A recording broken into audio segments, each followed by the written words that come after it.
What's up, world? Peace, family. Peace to the melanated family. What's going on, world? YouTube world, that is, and the world abroad. This is your host, DS1 Ross, and I'm back with another episode on Sheep Stay Sleep podcast, Sheep Stay Sleep live stream. And y'all know me as usual. I'm back and I'm here to have real conversations. So, this is a topic that definitely needs to be touched on. It's very important. And it's a topic that people like to skip over. Some people may think it's not that important, you know. Some people may feel like it's no need to talk about this. But what we have been seeing lately, and it haven't even been lately, I'm gonna say lately for the people who haven't been on the scene and dealing with the news and stuff like that. I know everybody been hearing lately about, you know, our missing girls or our missing women. And I'm hearing that this is at the behest of the lack of manhood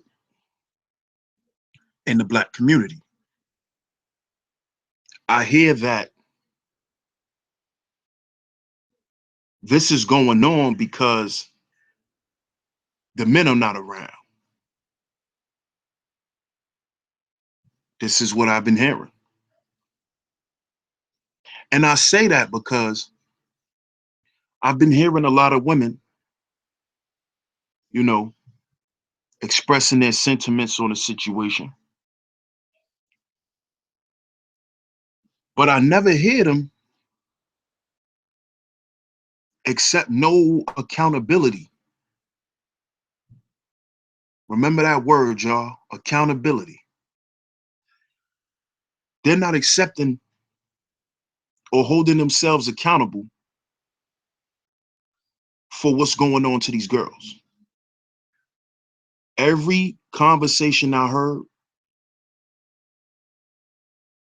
it always reverts back to the lack of men, the lack of manhood, the lack of fathers in the home. It always reverts back to that conversation. So this is why I asked this question, fam. Has Black alpha manhood been banned in our community? Has being a stand-up brother been ostracized out of our community? Been ostracized out of our homes? Is it cool to be a stand-up guy now? You know, because we're on YouTube and things are watched by trends. So what's ever a trendy topic, people like to touch on because they'll get the viewership. So is Black alphas, Black alpha men, are they a trending topic? I know the lack of black men is a topic. That's always going to trend because that's a feminist talking point, you see? But when you ask them, where are the black alpha men? See, when you start talking about alpha manhood to a lot of these feminist women, they like to come out and say, oh, why you gotta be aggressive? Aggression don't prove you a man. You see, it's a talking point. So if you notice, they always deflect from that. They think being an alpha man is being angry.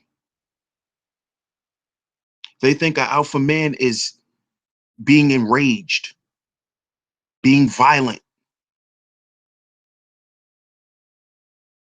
being a gangster, being a thug. They equate all of this with alpha manhood. You see? See, I don't think that they understand that they're using the same rhetoric that their oppressors are using to view us. So has black alpha manhood been banned in our communities? Because there's men around. I'm pretty sure there's men around. There's men around. But the question is, are they alpha men or are they beta? Which one? And which man is put out on the forefront for our girls to be attracted to? And let's get into it. Now, the males, and I'm gonna call them males because they're not men.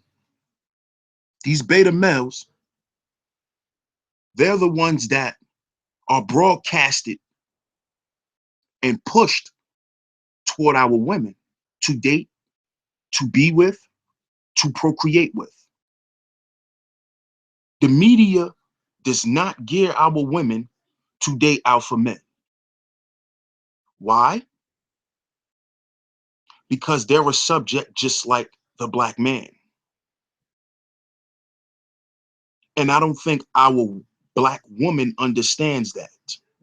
The attack that her man has been speaking about for years, that these black feminists has turned into a talking point by saying we always blaming the white man. But this same white system is the same system who's oppressing our women. You see, I don't think our women understand that the attack on black men is a subliminal attack on the black woman. See, I don't think our women understand that. Because once the man is gone, the women and the children are spoils of war. You see? So they push these beta men to our women because those are the men who are not going to stand up and lead the way they're supposed to. Example, this man could go to work all day, come home, his wife don't got him nothing to eat. He's coming home, he's being screamed at, he's not respected. The woman takes his money and does what she wants to do with it.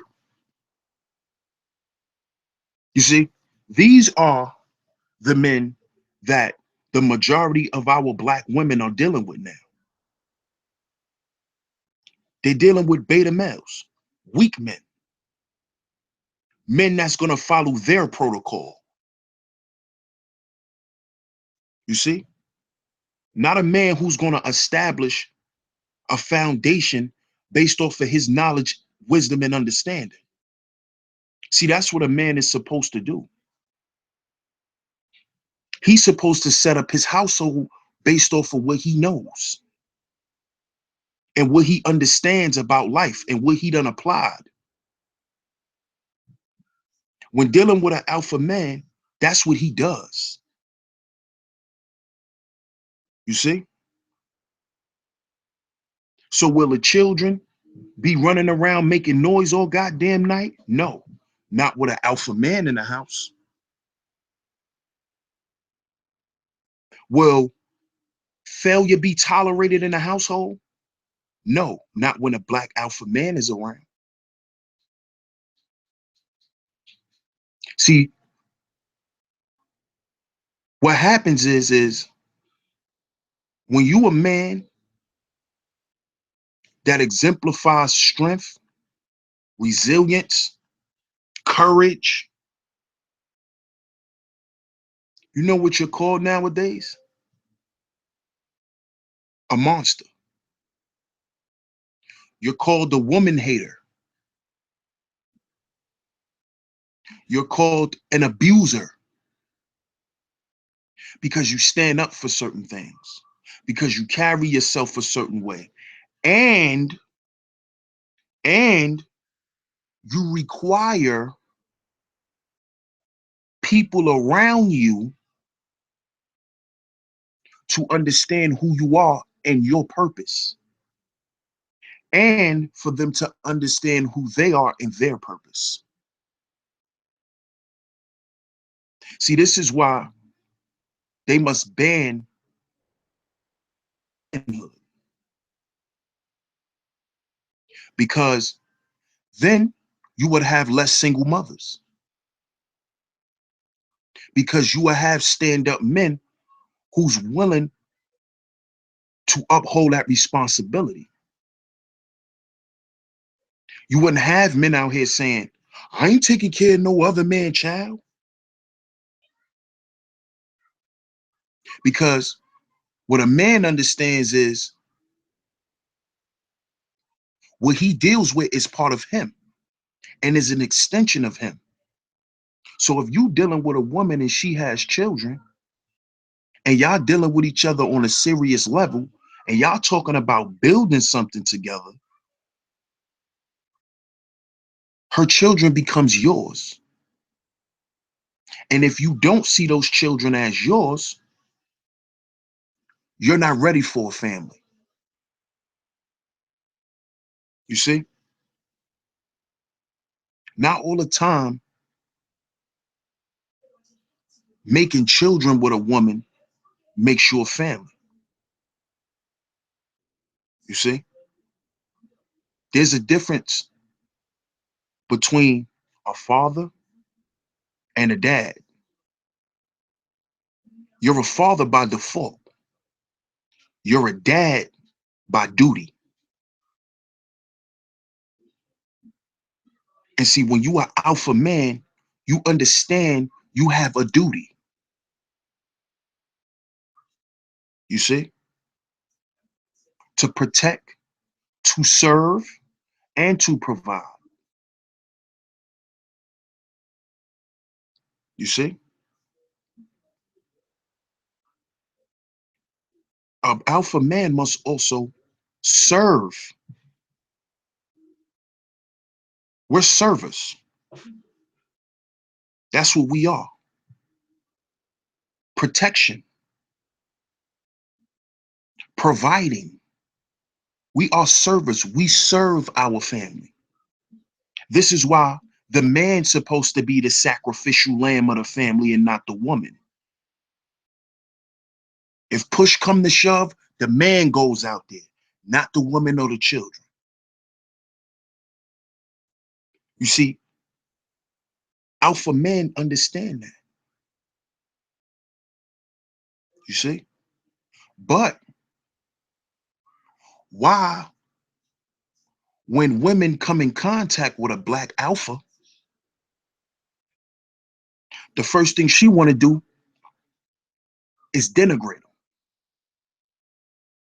them. Why is that? Why, if our community needs our men, why are our women ostracizing us? Why? Because the same women that I hear on YouTube saying they need black men to stand up won't even allow a man to be a man. Won't even allow a man to be a man without challenging him.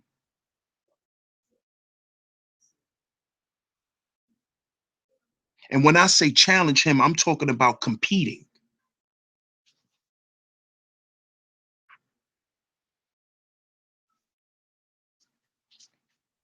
You see?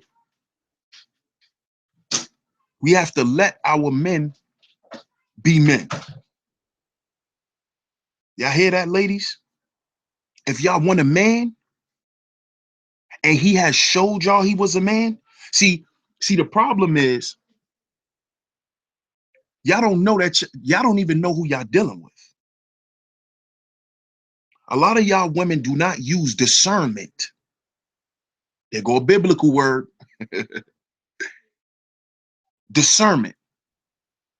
That's what our black sisters need to start using. Start using discernment when dealing with a brother. You see?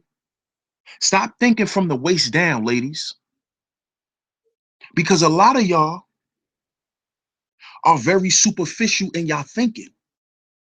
And then y'all get mad when y'all find out that this dude ain't what y'all expected. Or this dude is just a piece of shit, period. And then instead of you taking time to heal and discern, you go and jump into another relationship or situationship, because a lot of these relationships are not relationships, because a relationship is the art of relating. So if you went through nothing but hell with a person, y'all never related. That was a situationship. So you go and jump into another situation and then get your feelings hurt again. That's because your evaluation of a man is flawed. See, ladies, let me tell y'all something. Y'all got to stop lying to yourselves. Start to attach yourselves to the type of men that your heart desires. Not your mind, but your heart. Attach yourself to men like that. Stop being superficial. You see? Oh, he got to be in shape. Oh, he got to have this amount of money. Oh, he got to work here. Oh, he got to be a boss. Oh, he got to have this type of car. And then you get all that shit, right? And then realize he's nothing but a piece of shit with a bow on it. And then you mad at the black man because you picked Mr. Hanky. Don't be mad at us because you picked Mr. Hanky. See, you was with a beta man. You was with a beta man because he used all those things to be attractive. He uses his clothes. He uses his cars. He uses his money to look attractive to you because he know that's what you like. So he come in full character mode, dressed up for you. You see?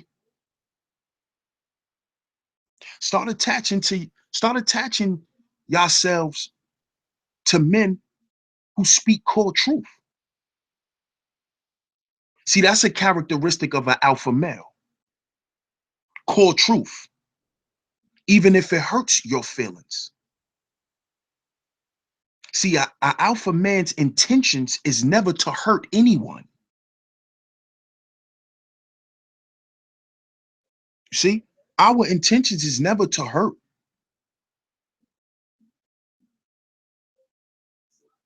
You see, alpha men only become violent when they have to. We don't go out and attack people because alpha men have control also. We just don't take no bullshit. And we live by principles and protocol. Protocol is followed. And see, there's an unwritten rule with alpha men. You never cross that invisible line of respect. And if you even walk on that line, you step your ass back and you let it be known. Pardon me, bro.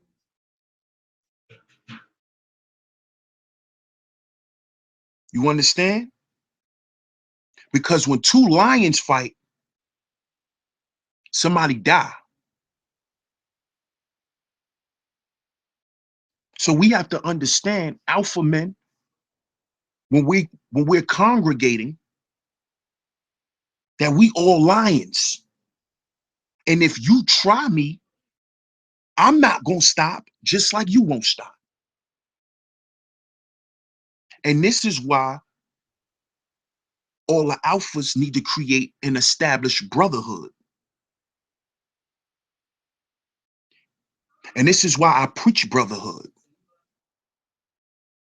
because alpha manhood is being banned from the community. It's not cool no more to be an alpha man. Let's let's look at some examples. It's cool to be Russell Wilson, you know, walking around with your face in your woman's ass. It's cool to be that, but it's not cool to be a Colin Kaepernick. See, it's not trendy to be Colin. It's not trendy to stand up for what you believe and know is right. You see, it's not cool to stand up and piss no more. And that's figurative. But you got to be a sit down or a lay down ass nigga nowadays.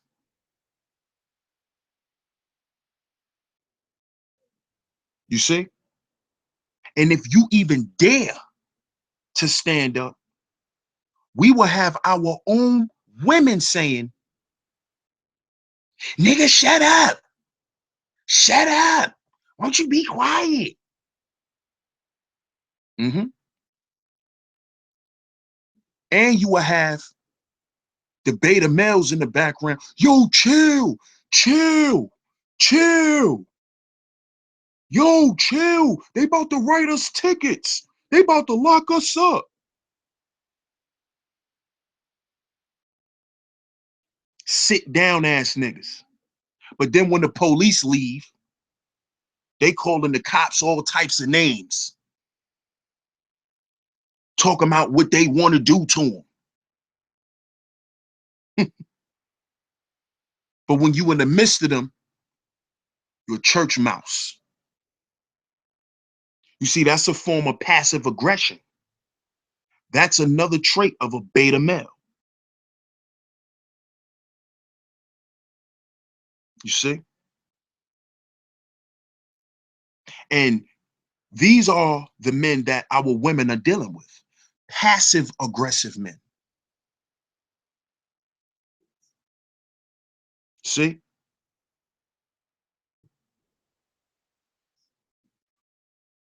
Those the ones that come in the wolf in the sheep's clothing. See? Those are the ones that'll tell you they love you, ladies, and be fucking your cousin or fucking your sister. Because with alpha men, we state our intent for you and for us.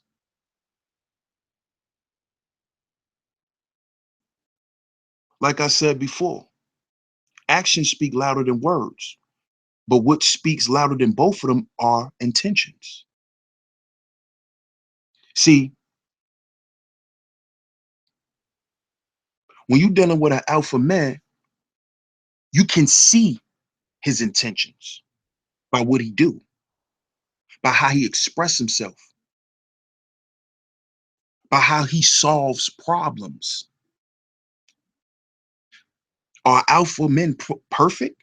No, not at all, because we deal with life every day. But the core of us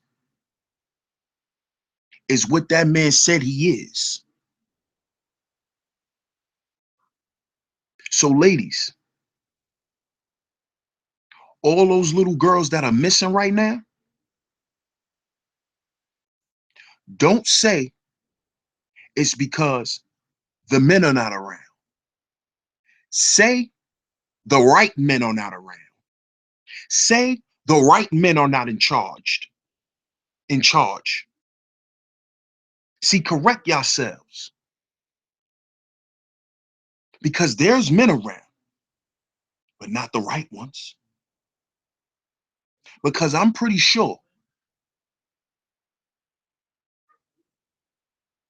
and I'm not saying this like it's impossible, but there's a very slim chance of an alpha man, of his daughter running away, of his daughter being kidnapped. It's a very slim chance. There's no definites, so I can't say it won't happen. But I know their daughters wouldn't be running away. See? And guess what? If they were alpha men around, you would have the black men that are young out advocating for these young black women also. See, where's the voice of the youth? Where's that black woman that's 21 years old speaking up for these young girls? Where's the young black boy from DC who's speaking up for these young girls that he probably went to school with, that his cousin's probably in class with? Where are they?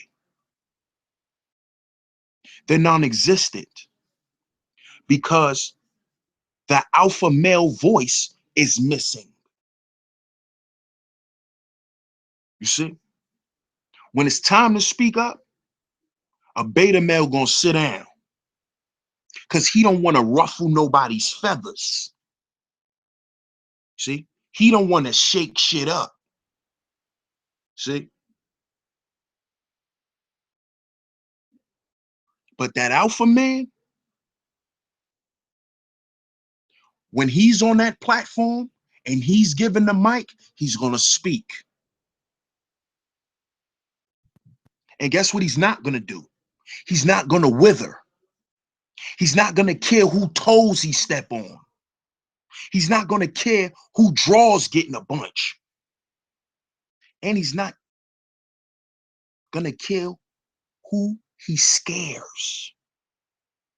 See, the voice of a black alpha man scares people. It even scares our women.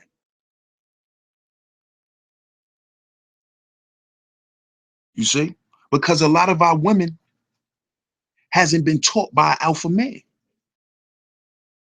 So they not used to hearing a stern voice. So they think you being mean to them. Why you being mean to me? Why you being so abusive? No. Mm-mm.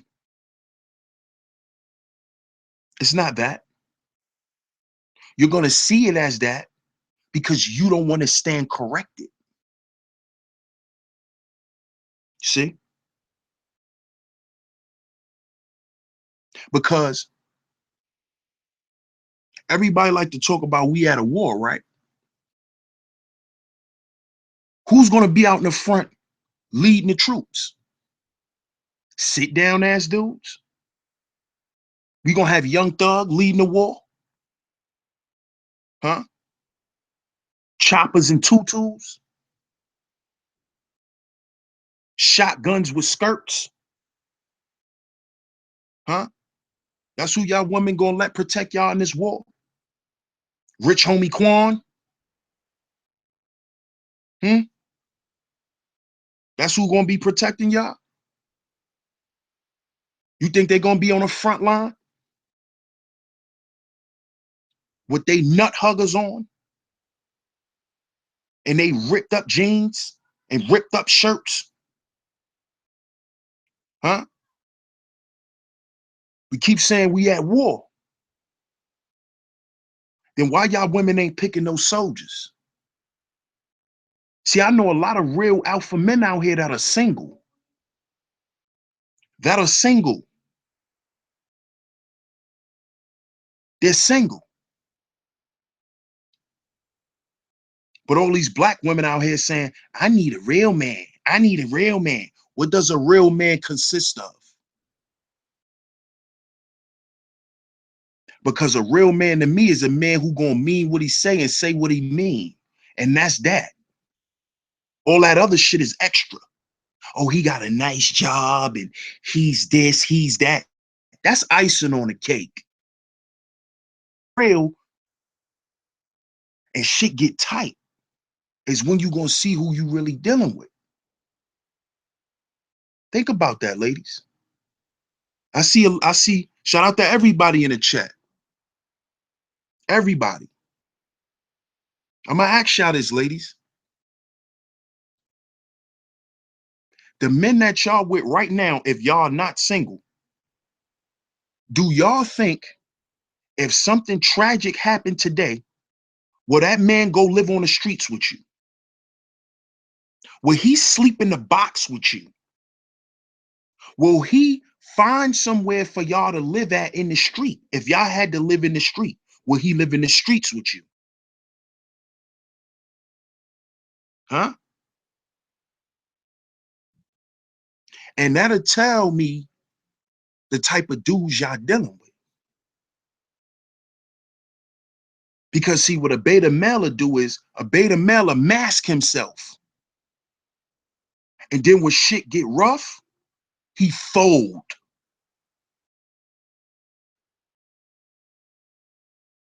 You see what I'm saying? He'll fold on you, ladies.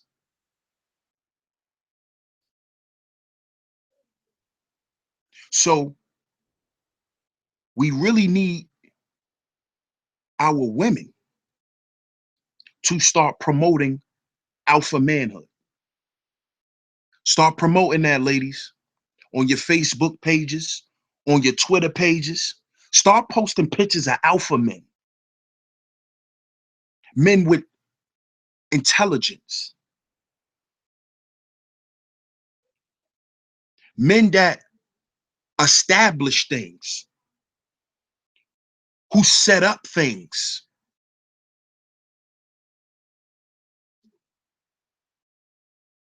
Start revering those men. Stop revering the rappers and the athletes and the actors because most of them dudes are beta males because they're not going to mean what they say and say what they mean because the way they view women is from a beta male perspective. Most of the rappers think most of y'all black women are just with them for their resources. You see? So if they thinking like that, they already dealing with you from a beta male aspect. He already got his character on. You get in the car, he counting money. Like he in a video. Beta male shit. He gotta show off his belt because it's $800. Beta male shit. So he gotta tuck in his shirt to show the belt. So you know he got on a Hermes belt. And see, these are the same type of dudes when they get with a woman that's about something and a woman say, I don't care about that. Then you become all types of B's, all types of H's, all types of everything. Because his character, you didn't go for it. You know, he wanted to be Ryu. You didn't want him to be Ryu. So he mad now. The character that he tried to put on for you didn't work. So now he gonna curse you out and show you who he really is. You see? But then if you go get with an alpha man and he come and he tell you, um, I like that dress, but you know you got too much back there for that dress to be that short. So tone it down a little bit. Oh, you ain't my father? You trying to tell me what to wear? But then when there's an outrage about black women being raped, y'all want to say, y'all not protecting y'all woman. But I just tried to protect you, sister, before you walked out the goddamn house. An ounce of prevention beats a pound of cure. If you don't go out there with your ass out, there's slimmer chances that a dude won't try to think you out there trying to offer it. Not saying that covering up stops people from being raped, because it doesn't. But that's not my point. My point is taking advice from a man who know what attracts a man. See, black women, stop listening for the soundbite. Listen to the entire sentence and use discernment. I'm not trying to tell you what to wear, baby girl. I'm trying to protect you. You see? I'm trying to teach you and show you how to protect yourself. You see?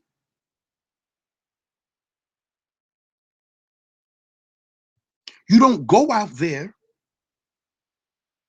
showing it all, because there's some men out here who think men who show it all want to give it all away. And then you in the club, you're smoking hookahs, you're getting drunk, you got this dude buying you drinks all night, you've been gyrating on his nuts all night, short ass dress on. Then when the club over and he drunk and horny, you gonna tell him, have a nice night. Some dudes not going for that, ladies. You see? And you know why some of them are not going for it? Not just because they horny and thirsty, but you hurt his feelings. See, some men look at that as a form of rejection, and he might want to hurt you because of that. See? And all of this stem from That short ass dress. See? All that stemmed from that short ass dress. But you think when an alpha man mentions your attire, you think he trying to control you. But then y'all want man to stand up and lead when something happens. But as long as you could walk around half naked and nothing happens, we supposed to be quiet. You see that? So it's like alpha men are disposable. I'm gonna tell my brother. But after you tell your brother, you still fucking with the same dude that you called your brother for. Or you call your brother and he exterminates something. He exterminates your little mouse as a boyfriend. And guess what you do? You tell on your brother. You shouldn't have did that. So he should have just kept letting you get black eyes, right? Right? See, when black men do stand up and protect, our women beat us down for it. Oh, he was stupid. Why he do that? He was stupid. But then you could look on Facebook and watch a brother get knocked out in front of his girl and y'all laughing at the brother. But when the brother stand up and put somebody on their back pockets, you bugging. You overreacting, black man. You too aggressive. You got anger issues, black man. See, we hear this from our women. Calm down. I even hear it from my mother.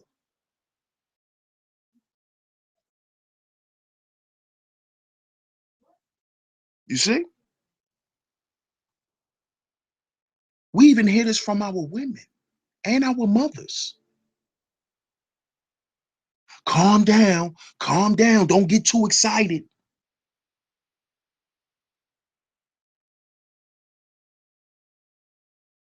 And I understand where that comes from because y'all don't want to lose us.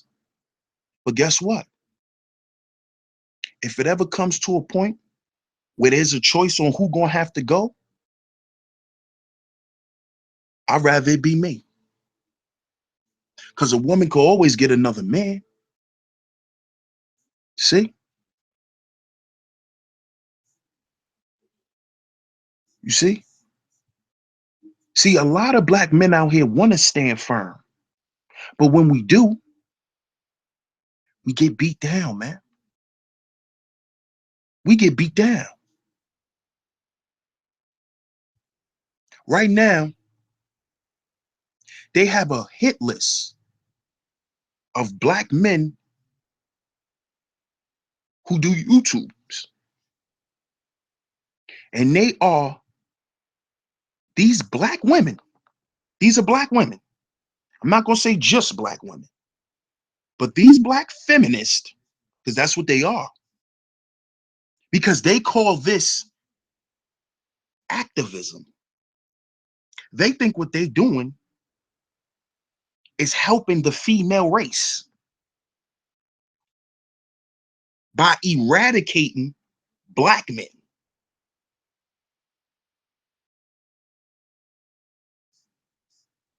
So it's a list going around where people are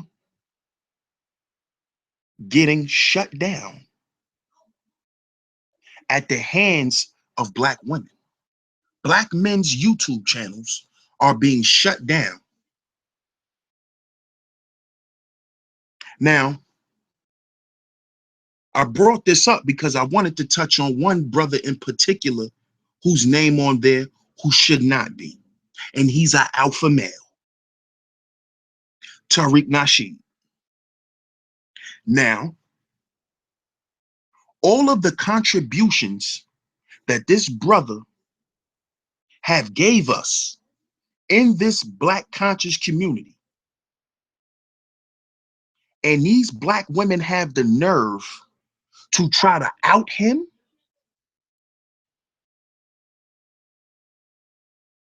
This brother gave us Hidden Colors 2, 3, 4, and he's about to give us the documentary about the real history of Haiti. Toussaint was an alpha male. Dessalines, alpha man. Black. Why is Tariq Nasheed being attacked? Why? Because his house is in order? Because his woman knows and understands her place and role in the family?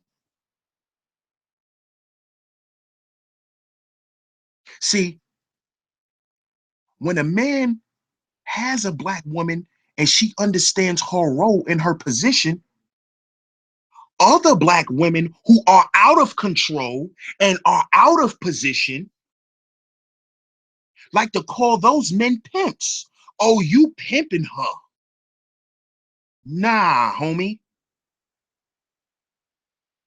Nah, I'm a leader. And my woman respects my leadership and she follows suit. That don't make her a hoe. But that's what you got these black women running around saying. When they see alpha men in their families, they think that these women are being controlled. Oh, he probably beating her into submission. Why is she listening to him? No, because she's a knowledgeable black woman that understands what's going on out here. And she understands that the attack on a black man is a subliminal attack on her.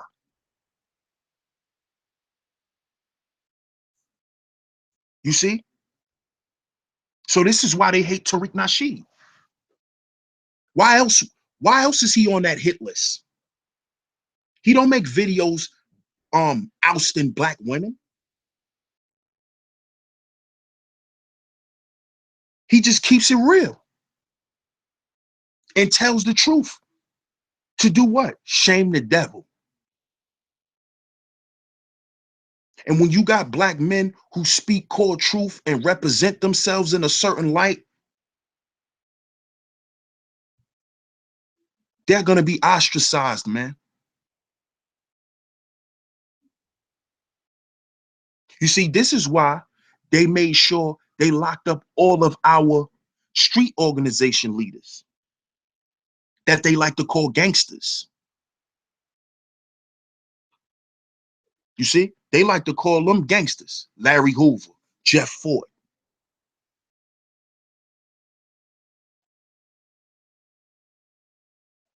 to Mac Rogers, T. Rogers, David Barksdale, Tukey Williams, Raymond Washington, Chief Malik. See, they like to call these types of brothers gangsters because they exhibited alpha manhood. They controlled their communities. They took care of their families and other families. They controlled their neighborhoods. Everything that we like to talk about, those black men did it. But why are those black men labeled as gangsters? Why they are not labeled as leaders, dads, fathers, real men? Because the women are not saying that. You see? They're not saying that. They're agreeing with these dudes are gangsters. This is why the government made sure they were political prisoners. So the next generation of men that come up behind them will be softer. They'll be a lot more gentle in their message because they just watched the king get 70 years. I ain't talking that shit. I don't want 70 years. You see that? And then they do it in front of the woman so the woman could teach her son, be quiet. Don't say nothing, son. Don't speak up for yourself, son. They will kill you, son. Fear. And they preach and get us to preach fear to our children because they fear alpha manhood, black alpha manhood. You see, when they start seeing stuff like that, they start panicking. See? See, that's why they loved Martin Luther King. And once he said he realized he integrated his people into a burning house, they killed his ass. See? That's why they murked him. Because he realized I'm teaching my people to be docile. You see? I'm teaching these men to be pushovers, to not be freedom fighters. See? They locked up all our freedom fighters, man. They locked them up. So all of the brothers, they labeled them as gang leaders. See?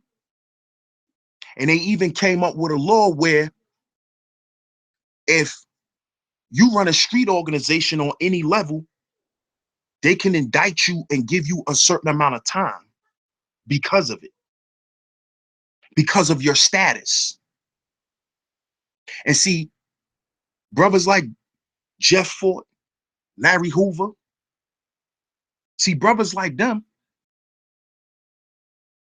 they had to get rid of them brothers. See? But see,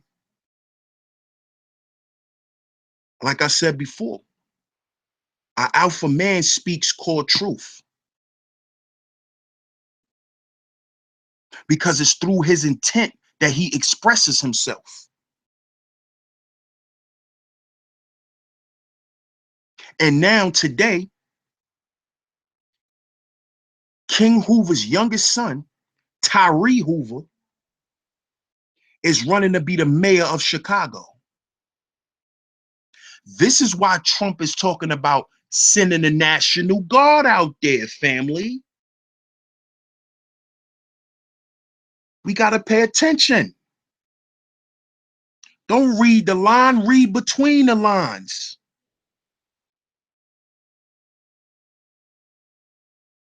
This is why he want to send the National Guard out there.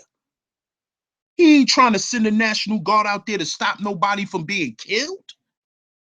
He's afraid of what that young brother got installed for the motherfuckers in Chicago. See? Because if that young brother become the mayor, you know what we gonna see in Chicago again? Growth and development. You know what else we gonna see in the streets of Chicago? If that little brother become the mayor, brotherly love, overriding oppression and destruction. You see that? They don't want that. See, they know who Tyree Hoover is. Trump know who he is. They know who he is. That's why they trying to push Chance the Rapper, the beta male. Oh, look what Chance did. Look what Chance did. Because he's a soft dude. He comes from that. That's why they pushing Chance the Rapper. Little smiley dancing little boy. They ain't gonna push the alpha male. That's why you don't hear about Tyree Hoover. Because he's gonna restore family. And that's the core of an alpha man. Family. It's all about the family. Shout out to my brother JT Blackness, my brother Boss. This is what they always say, family, because that's the core of an alpha male. And family is what's around you and what's in your environment. Because if I'm a stand-up dad to my son and one of his friends don't have a dad, you think I'm not gonna say nothing to that little boy? You playing with my son. And see, this is why alpha manhood has to be restored in the community through our women. Because y'all women have to allow these alpha men to talk to your sons. See? Stop being so goddamn untrustworthy. Stop always thinking we out to hurt you. Because with that mindset, you are in a state of fear. So there's nothing you can teach your son about being a man. Because you cannot teach a boy fear. So if you scared, you're going to teach him to be scared. You see? And that speaks back to your intent. What are you afraid of? You see? So, yes, our black men definitely needs to step up. They do. They definitely do. By all means, they do. But I'm going to say this. There is a very big discussion about why men are not around, but there's never a discussion on why they're not. See, all men are not around because they cheated. Talk talk about the men who are ousted, who are ostracized, the men who wanted to take care of their kids but not allowed to. See, that's a big percentage too. You see? See, stop using these white supremacist talking points, black women, when it comes to us. Stop using these talking points because we want to be fathers. We don't want to be deadbeats. But if it's just so happened that you picked a deadbeat man, then that was your choice. Don't go on a goddamn tirade saying black men ain't shit because you got two baby fathers or three or four or five that ain't shit. Don't do that.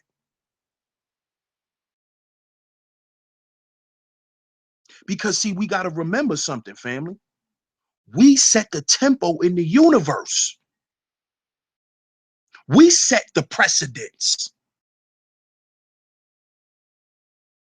So if there's constant stories being put out of black women degrading black men, that's going to be the narrative they push. Hey, black woman, you fell in our hands. Come to daddy. Talk about that ain't shit, nigga. See, I don't even think our black women even know that that's how they think. Them white folks love when you shit on us. They love it. They love it. They love it. When y'all shit on us, they love it. Because then they could continue to say black men are thugs, black men are deadbeat dads, black men are in gangs, black men kill each other and they kill their women and they are evil. You see? Stop pushing the rhetoric, ladies. You are pushing the black men that you saying you need to protect you and your children. You're pushing them out. Understand that. You are pushing us out. You are saying to us, we don't need you. So you know what we're saying? Okay. Okay. But now when the girls go missing, it's where the black man. But when your ass could pay all your bills, wear all the European clothes you like to wear, get your hair done every week, get all your MAC makeup, you don't need a nigga. And you got your little toy to play with, you don't need a man. But then when some women start getting attacked, where's the black man? Where's the black man? Why you don't ask for the white man? Why you don't ask for the white man? Remember, we not shit.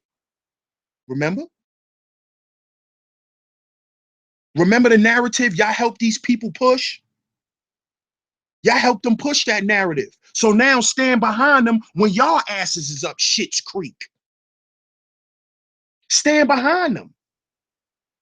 Ask white daddy, where's y'all girls at? Don't ask us. Don't ask us. Because when we wanted to be there and protect you, you didn't want to listen. See, whenever you hear a black man say, black woman, you need to listen, the first thing you say, you ain't my father. And that's why you don't listen to a black man. See? Can't have it both ways. Either you with it or you not.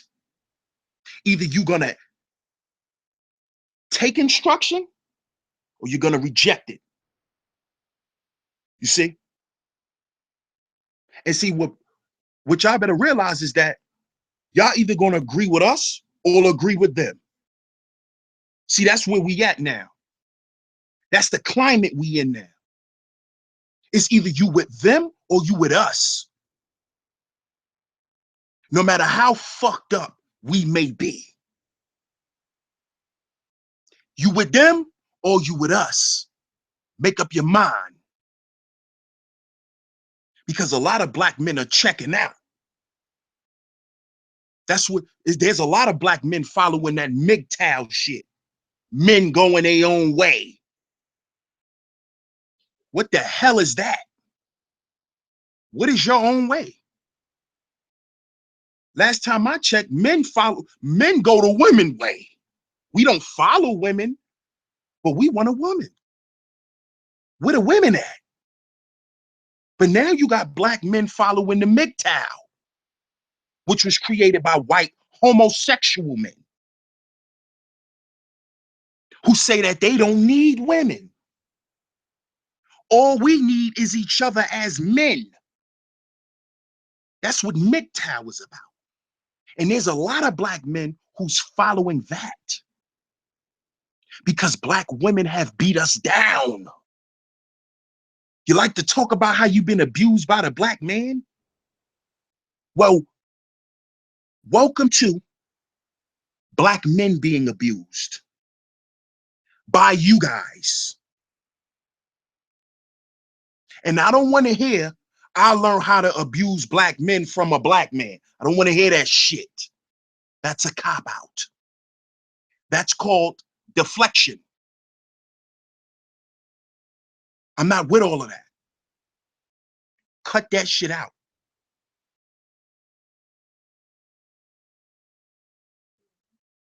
Because see that with that attitude, nothing's gonna change.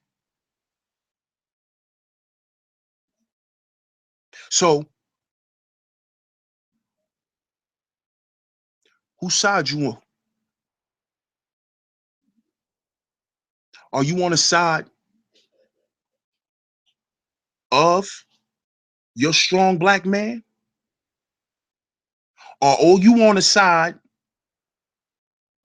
with your oppressors and the weak black men? See, because the weak black men, he over there with Master too, you know, because he want his biscuit. He want his biscuits. You know what I'm saying? Don't we call money bread? He want his biscuits. He want his big house with the white picket fence. He wants the American dream. And this is why you have Stephen A. Smith. Oh no, my bad, y'all. He's not a coon. He's a black cracker. My bad, y'all. This is how you have brothers like Soldier Boy. You see what he did? Now, this little idiot puts on Instagram, he don't give a fuck about his mother. Fuck his mother. His mother ain't gonna keep using him. You see that? That's what the system has made that has turned him into. So now you got so much money and so much resources that it's fuck your mother. See that? You see? But those are the men that are getting the beautiful black women who want to help their man. They end up with Soldier Boy. And you saw that on Love and Hip Hop when Soldier Boy was dating, I forgot dude name, but he's a famous dude. I don't know if it's Teddy Riley or one of them, but he was dating his daughter. Now, you come from that, but you fucking with Soldier Boy. See? And I know why. Because being other than an alpha man is trendy. It's cool. You see? If you notice on Love and Hip Hop, they don't show Papoose a lot. If you notice, a lot of people badmouth Papoose because he's an alpha man. Because at the core of him is what?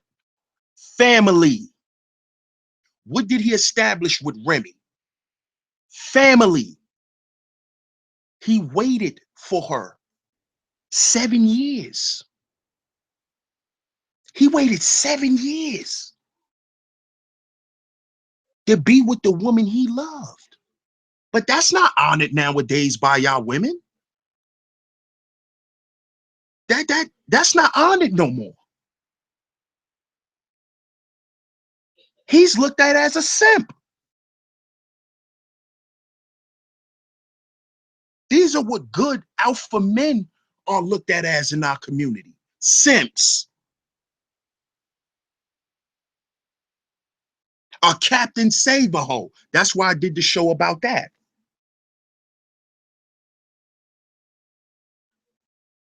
Because alpha men also have empathy. We're not what portrays us to be. They portray us to be some ashy, crunchy skin, dirty, angry dudes. It's not us. That's not us. We not mad at the world. We mad at what's going on in it. And we trying to see, where do we fit in society? Where do we fit at in our communities? Because a stand-up man is no longer respected, valued.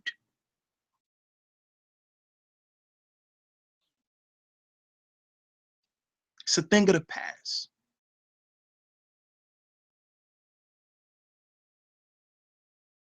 Shout out to everybody in the chat, man. Shout out to everybody. Good looking for coming through and showing y'all love, man. I'm honored. Thank you. Let me see who's in here. Jazzy, peace, sis.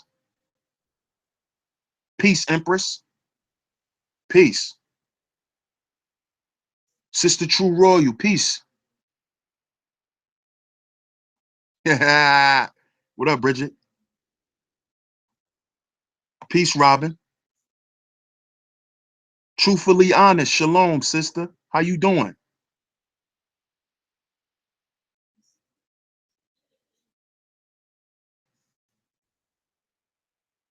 Peace, Safa. How you doing?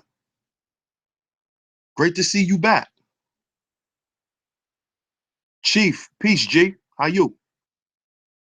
Zeus, peace, King.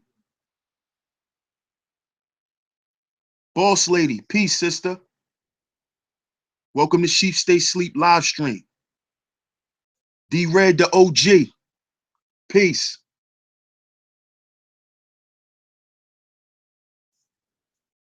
Six Dynasty, peace, bro. How you? How you doing, Maxine? Great to see you here.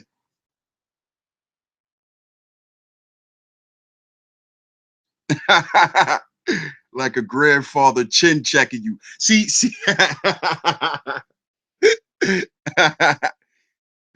I'm gonna take that as a joke, but that's kind of what I was talking about. Why does this conversation has to be something that's outdated?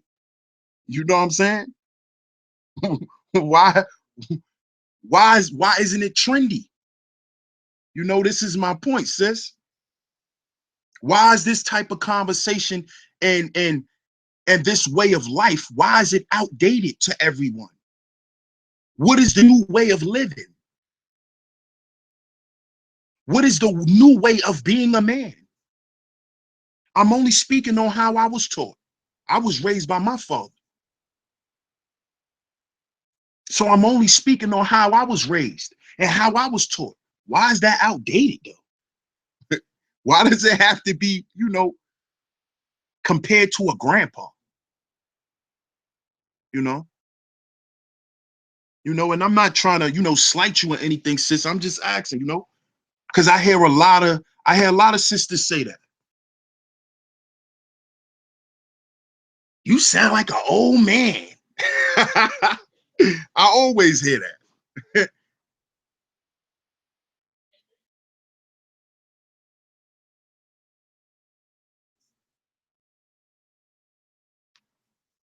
But shout out to you though, sis. I hope this live stream could give you some clarity, you know? And a lot of our women need to start dating men like their grandfathers, not in age, but in wisdom, but in understanding. Because those men are gonna tell you what men respect. Y'all always ask what do men want? I don't know how to please a man. I thought I knew. What do men want? See, I got a lot of homegirls. They always say that. Men don't know what they want. We do know what we want. You don't know what you want. And you didn't say what you wanted from your man. You didn't even tell him. You expect them to know. We'll never know. You see?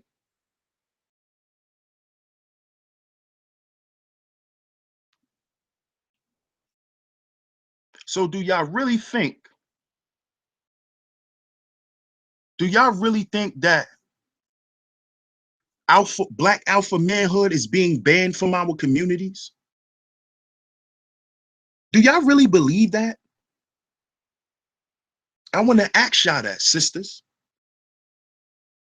because y'all saying y'all need us to stand up.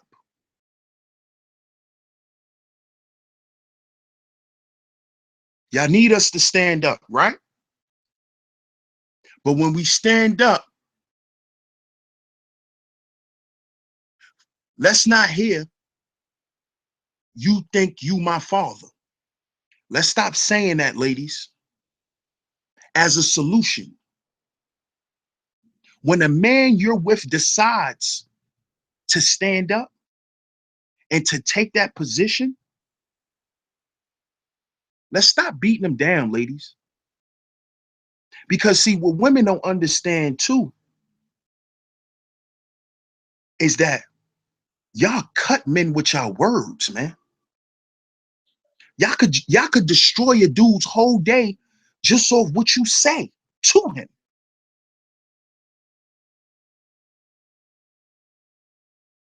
See? Because see, what alpha men want to know is we want to know from our women, are you happy? Are you okay? See, we want to know this. You see? And don't force women into anything. Either you with it or you're not. And we're not gonna fool you either. That's beta male shit. I'm not gonna fool you. I'm not gonna put on a costume. I got one Gucci outfit. I wear every time we go out. You know what I'm saying? I'm not gonna do that. You know, I'm gonna present myself the way that I am. And something else that alpha males do that a lot of women get afraid of, we lay our cards on the table. Straight up. This is what I'm working with. This is who I am. Take it or leave it. See? Are y'all ready to really deal with that? Because a lot of women are afraid of core truth. And they're afraid of it because they don't want to correct themselves. And see, that's something also that black alphas understand. We cannot change you. No matter how much power we have, knowledge we have, change you, ladies. We cannot make you believe in us. Do what we can do. You see?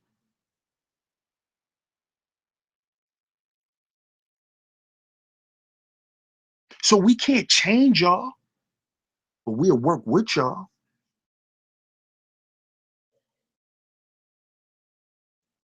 But y'all got to be willing to work on yourselves, not us.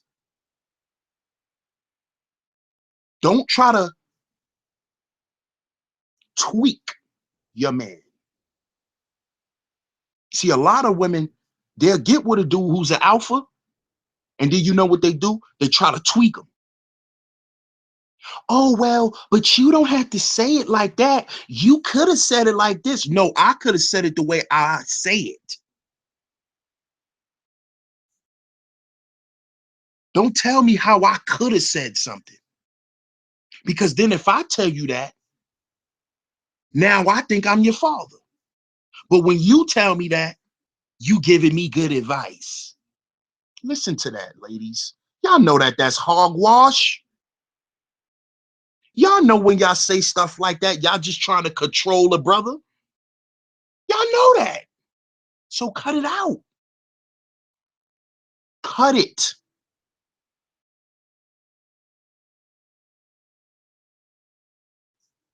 Cut it. Because guess what? If you want us to be there for our daughters, we must be there for you first. If you are not willing to accept protocol, if we have a child together, you are going to train our child to go against protocol. See? So if you don't accept it, ladies, how can the children accept it?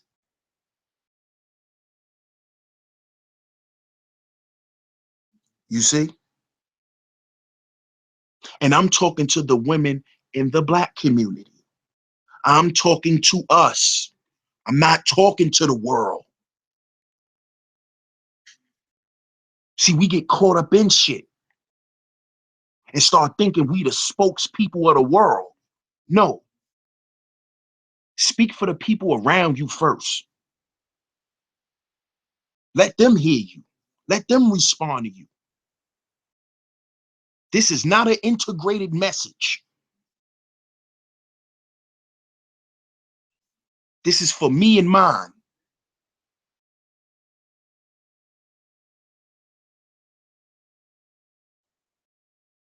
Because in the Bible, God said he coming up to clean his house first.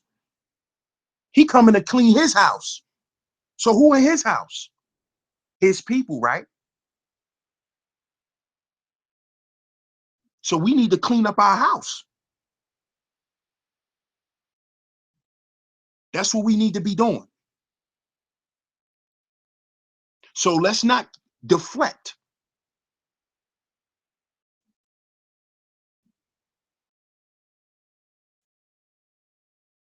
So I'm gonna put the link in the chat. Talk for a little minute. I'm gonna put the link in the chat. See who wanna come on. Share their views on this serious topic. Our children are going missing, family. They're going missing. What do we do? Parents, not what do we do, men? What do we do, parents? As parents, what are y'all Black women gonna do to save alpha manhood? Hmm? Or restore it if y'all think it's dead? How is the Black woman gonna restore Black alpha manhood? Huh? Because you can't say you want a man to protect you and then raise your son to not protect you. See? You can't say you want an alpha male, but then you raising your son to be a beta. You're a walking contradiction if you're doing that.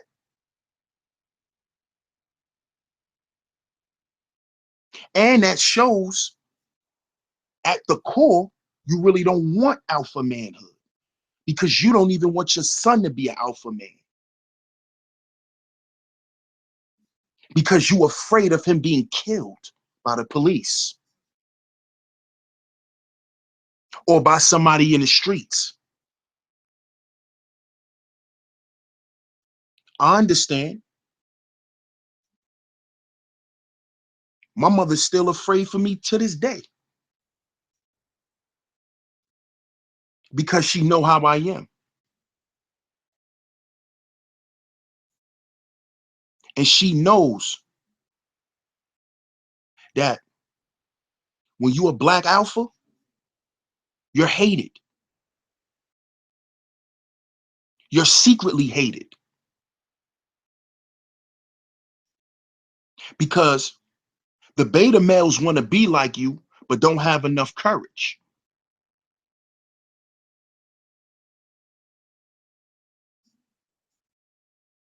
You see?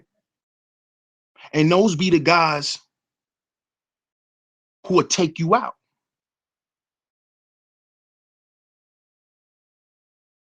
because they want to kill your voice.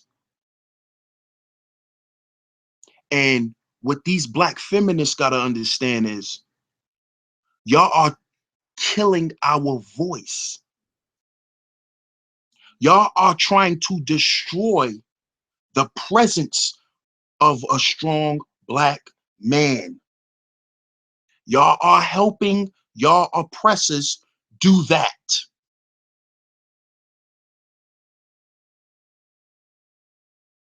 So if you are part of that cult of black women that's out to destroy black men on YouTube,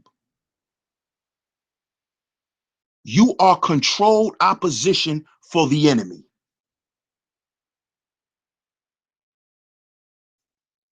And you have no right to say black power because you're not in favor for black power. Because the black family represents black power. Man, woman, child.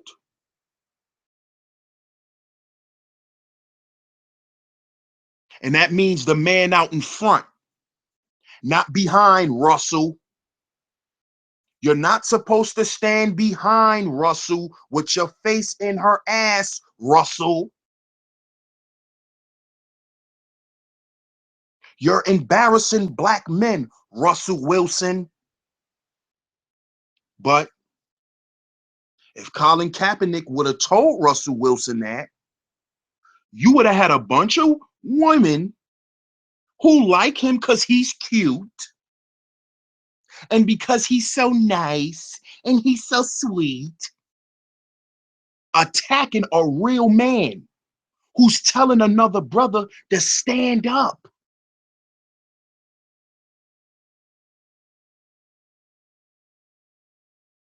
It's bigger than you having sex with Sierra.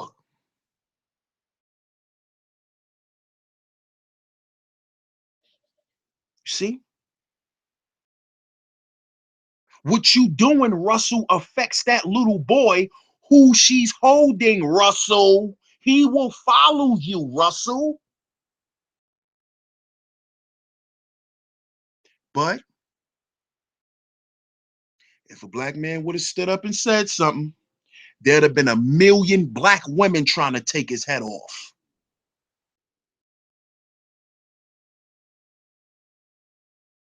So either you with us or you're not. And if you're not, go get white daddy and stay there. And just know you are not allowed back. So I'm gonna put the link in the chat. Whoever want to come on and give their opinions or state any facts, they can.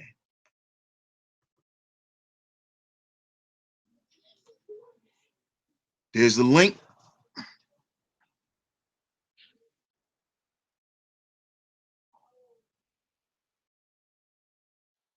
That's a fact, brother Rob. We do have the power to shape our reality. We do. And we have the power to reshape it too, because our reality has already been shaped for us.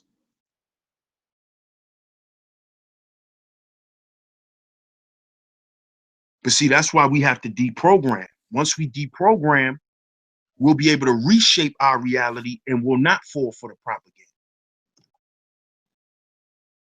Oh, what is the difference between an alpha and a beta? An alpha man leads with his intentions. A beta man leads with his things. You know? See if somebody came through. Peace, family. Peace, family. You How can you hear me? doing, brother? I'm good. I'm good. This bro Rob, man. What's happening, fam? I'm good, bro. How you been, man? Good to see you. Thanks for showing your Yes. support, King. Yeah, no doubt, man. Hey, the topic, right? It got me fired up, bro. You know what I'm saying? Like normally, right? Normally, when I'm on YouTube, I'm trying to be as intellectual and positive as I possibly can, right? But tonight, though, right? I just want to let motherfuckers know, you know what I'm saying? And pardon me for cussing. Like I said, I'm just fired up, bro. Do your thing, bro. Do your But thing, man. here We go the need to truth. we need to express that. We need to express ourselves and stop being afraid to. Let that Yeah, no fire go, doubt. bro. All right, so here we go. Here we go. John Henry Clark said, and everybody needs to take a deeper look into this brother's teachings, right? We need to understand the political meaning of history, right? The feminist movement, right? The feminist movement got started when they gave black men the right to vote after Reconstruction. That's when the feminist movement got started. Because you want to know why? Because white women like, ain't no way no nigga man gonna be voting before I vote, right? And the shit kept going. And the shit kept going. The shit died down, you know what I'm saying, after World War I, right? Marcus Garvey come over here. What happened, right? He organized black people, and then those people in Congress, they said to themselves, oh shit, black people getting organized, man, we gotta level the playing field. And then that's when they make women voters. You see what I mean, brother? This feminist movement, and then the feminist movement got started again in the 60s to split up the civil rights movement. Now, goddamn, man, we got the motherfucking internet. We got the motherfucking internet. You know what I'm saying? We got master teachers that we talking about all the goddamn time and not looking at what the fuck they teaching us. This shit makes me mad, bro, for us to even have to discuss this shit. The feminist movement is a political movement, brother. That's all it is. It ain't got nothing to do with how men and women treat themselves. Do you know that you can't go and tell no black woman shit? Too fucking strong, bro. They too motherfucking strong. So we ain't never had no problem with honoring women. You know what I'm saying? Like everybody always trying to down the study of Kemet, right? But here go the thing. They made a black woman the deity that we look at for reciprocity, right? Ma'at.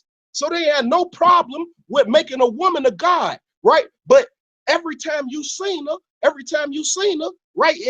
Every time it's a god in Kemet, it's a man right next to her, right? So what am I saying? What I'm saying is we have to get out of this paradigm with the, thinking white. We black than a motherfucker, and we sitting here thinking white, bro.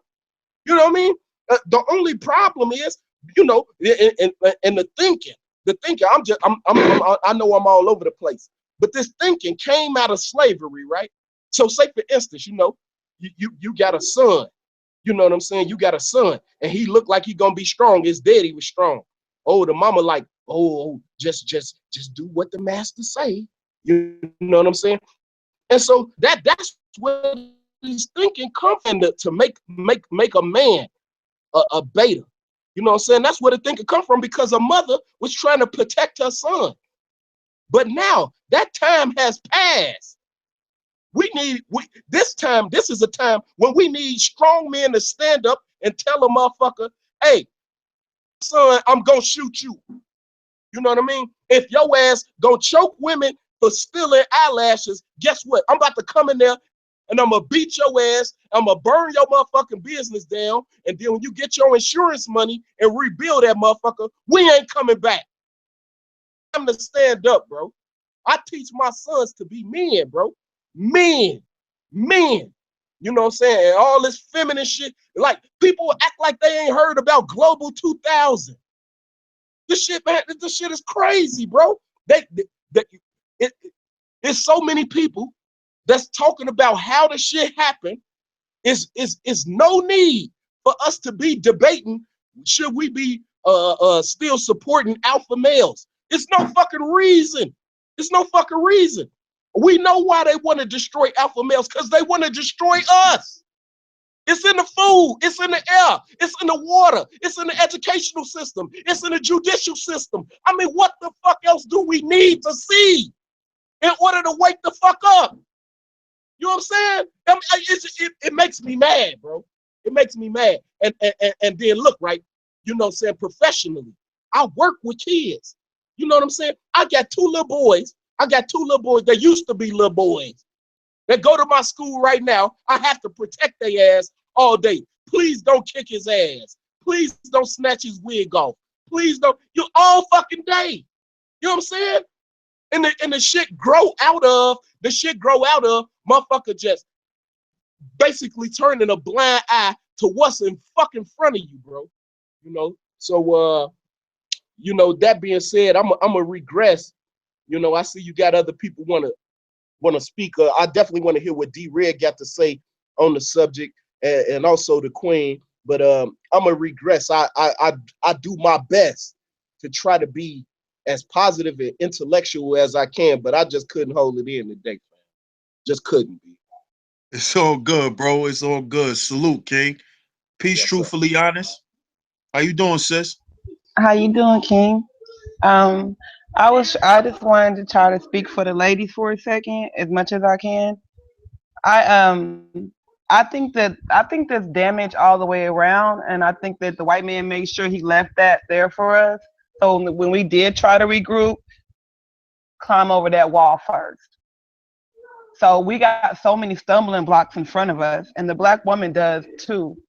And that's why I think that with the black woman, we need to heal. We haven't been allowed to heal in a long time. So when anger, you see anger, and we think it's strength, and it's not. We mad, and we don't. We some. I mean, like, how do you get out the hole? I think the healing needs to begin, and the forgiveness needs to begin as well. And I think for the ladies, in order to show our kings that we are serious and we are by their side, we need to start healing ourselves from the inside, because a lot of us is damaged and broken, Woo! and we don't even know where to begin at. Like, we hear the call, we hear the men saying, "Come out, we need y'all. What's up?" We hear it, but what's the first step to getting to you? How do we start? Because the same way the white man has taught the world to be scared of the black man. They've also taught us to hurt each other. So now we looking at them like, okay, we're gonna come over there, but are you gonna hurt us? Are you for real? Is this real this time? Is it really gonna be a unity, or is it a trick? Do you get what I'm saying? Oh, y'all are on mute. I'm sorry, Nah, I get it. I feel but you. I feel you, sis. Woo! I think that we need to for I can speak for myself right here. Like, I had to start my healing by I had to like it like I used to be what you call the wrong kind of strong female. I was the kind of sister, you approach me, I will cuss you smooth out, and I didn't play that. But I've learned to dial it back and embrace my feminine side.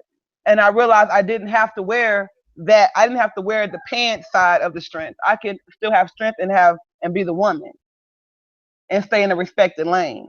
Mm, So that's what I wanted to say. I think a lot of healing needs to begin, and we need to feel like it's safe. that's I That's it. definitely agree with that, sis. That's powerful. And to hear that, that was big what you said too, when you said the brothers are calling out for y'all, but how do we approach y'all? Is it real or is it a trick? That was deep. D Red, peace, King. Shit, what it do, baby? Hey, I don't think I gotta say is, man. Look, the bro hit it on the head when he talk about the feminist movement. But we gotta understand, us being in shambles to this degree is a whole new phenomenon. You dig? Because right coming out of slavery, man, we had land. We was building families. We was getting to Congress. I mean, we was doing our thing right out of slavery. You know what I'm saying? All the way up until bam, they hit us with that motherfucking 52 fake act. You see what I'm saying? And Scheherazade Ali always said when you read her book, she tell you all the time that feminist shit was a fucking fight between uh the white woman and her man. You know what I'm saying? The black man, the black woman was always working. Hell, she was working in slavery, working out of slavery. She was working in somebody's house, doing it. So that whole narrative of going to work, that shit had shit to do with the black woman. So, uh, but the black woman fell victim to this group. Right? And I tell people to research. It was called the Combahee River Collective. When you go study the Combahee River Collective, them motherfuckers was they put it in what you call it, not syllabus, but they mantra or whatever, that they want to destroy the masculinity within black nationalism. You know what I'm saying? Mm. Now, what the fuck would you want to do that shit for if you ain't no agent? Now, when you go research the motherfuckers, you find out that they was connected to Gloria Steinem, who Gloria Steinem admitted that the CIA gave her money. You see what I'm saying? So you see the connection to the shit. You see what I'm saying? So when the brother was talking about the neutralization, you see what I'm saying, of uh of the Black Power movement, that was the whole sole purpose, a quick divide and conquer shit. Because the Combahee River Collective was a group of black feminists, Bear Smith and all them motherfuckers who were all fucking dykes. You see what I'm saying? Which, that's a whole nother story. I ain't getting off into that just yet. But then they was all dykes, right? You know what I'm saying? So of course they wanted to destroy masculinity within the movement. You see what I'm saying? So then them motherfuckers ended up. Hold on. All right, you know what I'm saying? But them motherfuckers ended up uh uh pushing the whole narrative of the strong black woman. You see what I'm saying? They even went so far as the white woman, Gloria Steinem, wrote a book and let the motherfucking and pen and let her sister take credit for the book. So I can go off into the whole history of feminism. I guess I ain't gonna do that right now, but uh and when the brother brought up the Global 2000, that was a very powerful when he brought that up, because in the Global 2000 it said that they want to create push homosexuality in the black community as a form to curb population growth. You know what I'm saying? So now we're getting attacked on so many fronts, and the masses of black folks don't even realize we're in the fight. So that's where the issue comes in at.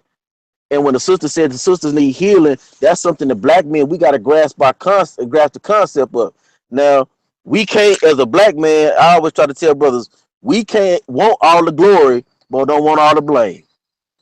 You see what I'm saying? It's like what they say about the quarterback. If the team win, the quarterback is the greatest quarterback on earth. If the team lose, it's the quarterback's fault.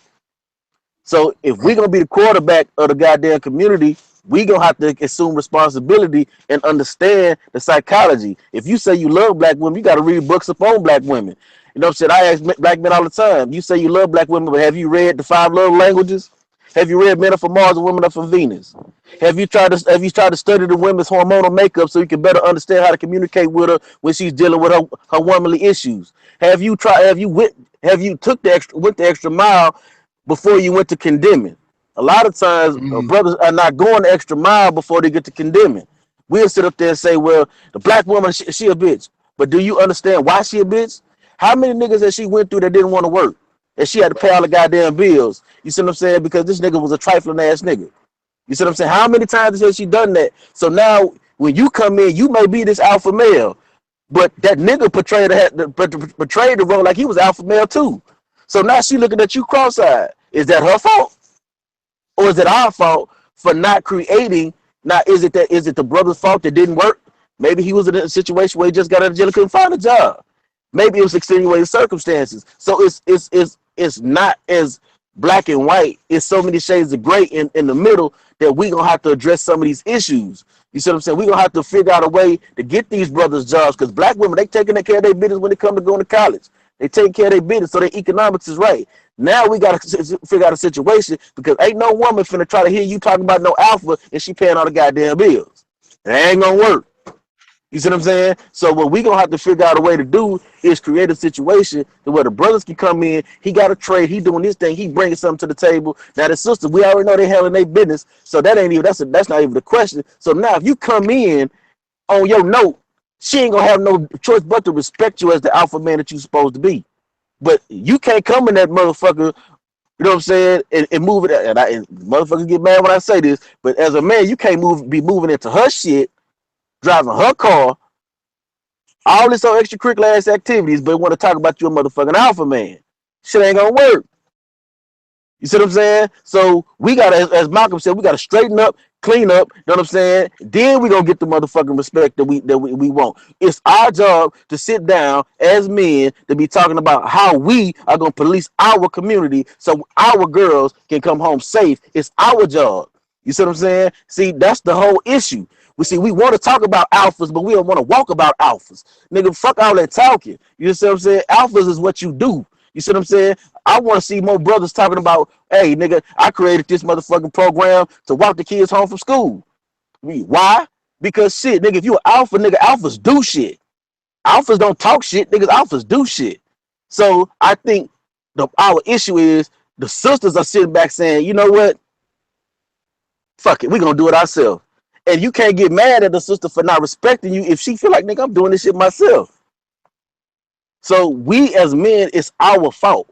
And it's not a ploy to kiss ass to women because women got their issues. But my daddy used to always tell me, nigga, I'm the head of this motherfucker. So if anything fall, it's my fault. So if we're gonna be call ourselves an alpha man, I don't give a fuck if the woman is an alpha. I ain't trying to hit that female alpha shit because a female alpha will buy. I ain't not. Hold on, check me out. Just hear me out before you black. But a female alpha will bow down to an alpha man if he a real motherfucking alpha man. I don't give a fuck about that female alpha shit. She gonna get some act right because she gonna be feeling like shit, nigga. This nigga, my nigga is that nigga. So shit, hell yeah. She gonna be like, shit, baby, what you want? Nigga, you want some fish and grits, nigga? What you want? For that for a dude that's that dude. And what I'm encouraging brothers to start doing is becoming that dude. You know what I'm saying? If we want our women to respect us, rub our motherfucking feet and back when we come home from work, nigga, be that dude. You see what I'm saying? And I trust me, I guarantee you, black women ain't got no motherfucking problem submitting. And I can tell you, I seen dudes that once they got their shit right, they had no problem since. But before they had their mind right, it was on their note, they was having problems. They was fighting. They was arguing. You see what I'm saying? Because shit, no matter how much a nigga talk about here alpha, nigga, that Rick gotta get paid. Nigga, them lights gotta get paid. You know what I'm saying? And if all that shit is on that sister, she gonna be like, shit, nigga, you talking that alpha shit, nigga, get out. I need to find me a real alpha nigga. You see what I'm saying? So that's what we gonna have to start doing, man. Shit. Remember what the old school saying was no romance without finance, nigga. Gotta get your mind right, get your money right, get your shit up, take care of your business. Because love don't shit no turds. That's what my grandmama told my motherfucking daddy. Love don't shit no turds. If you love your motherfucking kids, take care of them. You know what I'm saying? So if you say you love the black woman, we gotta take care of them. Straight like that. That's real. I totally agree with that. Totally. True. So Women will. I think women want to submit. I do. Not in the like True Royal said, not in a white girl way, in a black girl way. Cause y'all are the lion and we are the lioness. We got your back. We just need to feel like it's safe. That's all. Yeah. right. And and just to touch on, what D Red was saying as far as alpha men doing, that's the truth. Actions do speak louder than words, but intentions speak louder than both. Mm-hmm. Why are you doing what you're doing? That's the key. It's a lot of dudes out here that could financially take care of home, but they taking care of home because they got another home and another home Another home. and another home. Another home. You know what I'm saying? So I just think, or I know for a fact, that intentions speak louder than all that. Mm-hmm. And I believe that an alpha man leads with his intent. He don't just lead because his intent shows and proves what he do. Mm-hmm.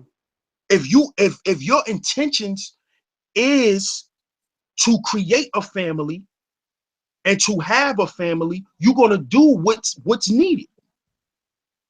You know what I'm saying? But a lot of these other guys that's beta males, they'll have the money, they'll pay the rent, they'll pay the light bill, they'll do all that.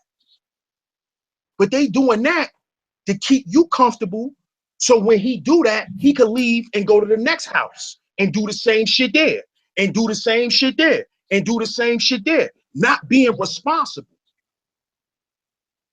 So paying for shit is just half the battle. Because there's a lot of ain't shit dudes out here with money that could pay for shit for women. And a lot of our women today get caught up with dudes like that. Yeah. They get caught up with the dude who could pay the light bill and who could pay the rent. And then he's still shitting on her. He's still treating her like shit because his intent was to do that. But that's the whole thing, and I agree with you. But what I'm trying to say is, I'm not talking about them brothers who those are beta males. Just like a nigga that's running around feel like he got to pull a pistol on a nigga, he don't want to come from the shoulders. That's a beta male. That's nigga not an alpha. I'm talking about an alpha male that may be he may be a plumber. An alpha male that may do air conditioned refrigeration repair. An alpha that may be an electrician that's about the family. That's about nature. That's what I'm talking about. I'm not just talking about just any old nigga with money. I'm talking about a dude that's on his note. Because again, once we understand that to nation build, you're gonna have to start with your community, because the community ain't nothing but a collection of families that's working together for the same, that got to share same common goals, same mindset, that feel like that we need to work together. So that's what I'm talking about. I'm not just talking about any old random dude that got some money, because a lot of these niggas that got money are beta males. That's why you brought up Soldier Boy. He might have a little bread. He might have more bread than me. You see what I'm saying? But he's a beta male. So any dude that mistreat a sister is a beta male. That nigga ain't no alpha. You feel me? So so I think that's what we got to make that shit clear too. Yeah. Facts, bro. JT, Yeah. peace.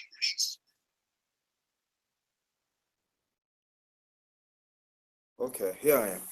Yeah. There you go, bro. Piece of the Muted panel. yourself. Yeah. Piece of the panel. Piece of the chat.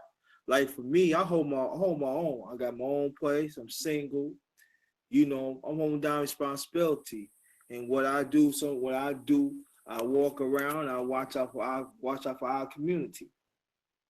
But the thing about, and do I consider me myself alpha male? Yeah. I'm still a work in progress? Yes. And I think we got to keep on defining what an alpha male is, because there are also brothers out here, they don't know what an alpha male is. The alpha male, they like the brother was saying, it's like holding money. Anybody can hold racks. It's what you do with those racks. Are you are you taking care of your family?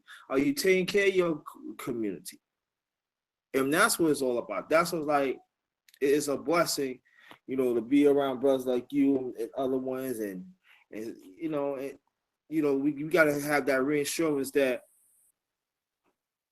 being an alpha male too is 24/7. You know what I mean? It's all about evolving. It's all about just doing it. Don't. That's one thing I learned from my late father. He just did it. He ain't look for no. They ain't look for no credit or something. That's something he wants to do. You just go ahead and do it for the betterment of your family. And so I think that's the thing that we have to understand too. Just do it. Just do it. Don't look for the credit and everything. That's what it's all about to be.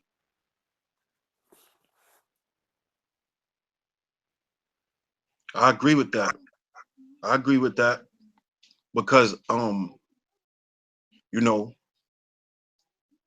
when I was younger, I used to feel like, damn, you know, why Father's Day isn't big as Mother's Day? You know, why isn't the fathers revered like the mothers? But then I had to realize, and my dad told me this one day, me and him was sitting there talking, and he was like, Trey,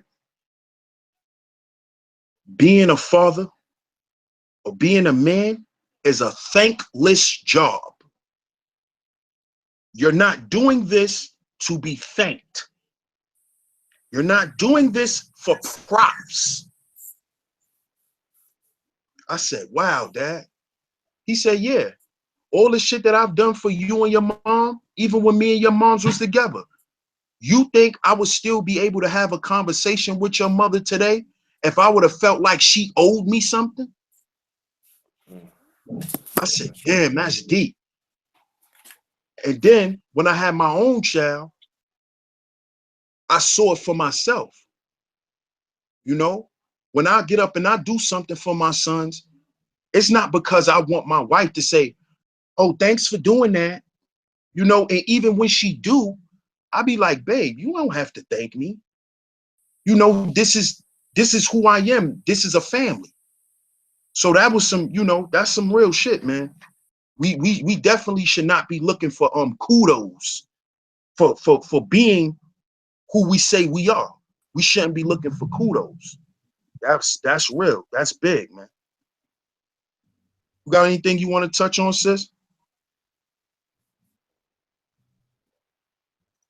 Yes, I have a question for you guys, if that's okay. Sure. What do y'all want to see the woman start doing now? Like right now, what do you think that she can start doing today? Because we have to have solutions and examples, right? So we'll know what to start doing. Like how do we start standing up for the black man? Because we're vocal. Don't treat that man like that. Don't talk about that man like that. What's next? That's a good question. Y'all want to touch on that, bros? Before I touch on it? Well, for me, I don't have kids, but I'm a godfather. So well, I put myself being I am the father. You know what I'm saying? In the community. So I can say that. I don't want no credit. I just want the announcement. I want her to understand that I'm not one of those dudes out there that's going to use you. I'm not one of those dudes that's going when you fall, I'm gonna let you fall. I'm gonna be right there. I'm gonna be that alpha male. And we're gonna ride together. You know what I mean? I'm gonna be that dude that no matter what happens, you know what I'm saying? I'm gonna take care of my family. Even it's gonna be less I had, long as my family is fine. You know what I mean? Just at times, just acknowledge my existence. And I could take care of the rest, you know. Stop follow white supremacist policies of they sound bites because that's not us. We come from kings and queens. We come from family. Matter of fact, we are world builders. We built the family. We showed the world how the family run. When the black man has a role, when a black one has a role, and the kids had a role, we showed them that. I just want just accept my existence. That's it. That's all. I can respect that. That's real. Getting away from the white man and the white woman because they keep trying to convince us to act like the white woman. So yeah, those are some things I can do definitely, But and I hope some other sisters heard it too. I would just say, man, if what you want to do, man, first, I mean, if it depends on if you're in a relationship, you know what I'm saying, you're gonna have to assess. This what I tell. I got three sisters, so I tell my sister the same thing. But you talking to a dude, you need to assess. And I ain't trying to be funny, but you got to look at it. You got to look at it. This is business. You know what I'm saying? Say, what can I build with this dude? Not how cute he is, not how fine he is, not what all that granimal ass shit. I'm talking about you gotta look at what could I build with this dude? Where this nigga mind at? Okay, now once you see what a nigga mind at, and you say, okay, nigga, what's your plan? You know, if a nigga can't articulate to you no goddamn plan, you don't need to be fucking with the nigga in the first place. You see what I'm saying? So now, if dude got a plan, how you gonna plan on getting that plan achieved? You see, you gotta ask the nigga. You gotta talk to the brother, ask the brother the serious questions to decide if you even gonna deal with him or not. Now, once you deal with him, if things get rocky, then you gonna have to suck it up. That's when you got to kick in as the helpmate to be able to say, okay, baby struggling. If he might have a felony or something, you know what I'm saying? Which you should have hopefully talked about before you got with the nigga. But if you didn't, you know what I'm saying? You got to say, okay, baby got a felony. Okay, nigga, we need to figure out what you want to do. You know what I'm saying? We got to get you a trade or a skill so you can, you know what I'm saying? So you can chip in and we can do the damn thing. So, I mean, it take a lot of communication. You know what I'm saying? To find out where the man head at. You see what I'm saying? Because if you gonna have to lead, if you end up having to lead your household, you're not gonna respect that nigga the way you want to respect him, and ain't gonna be shit that nigga can do.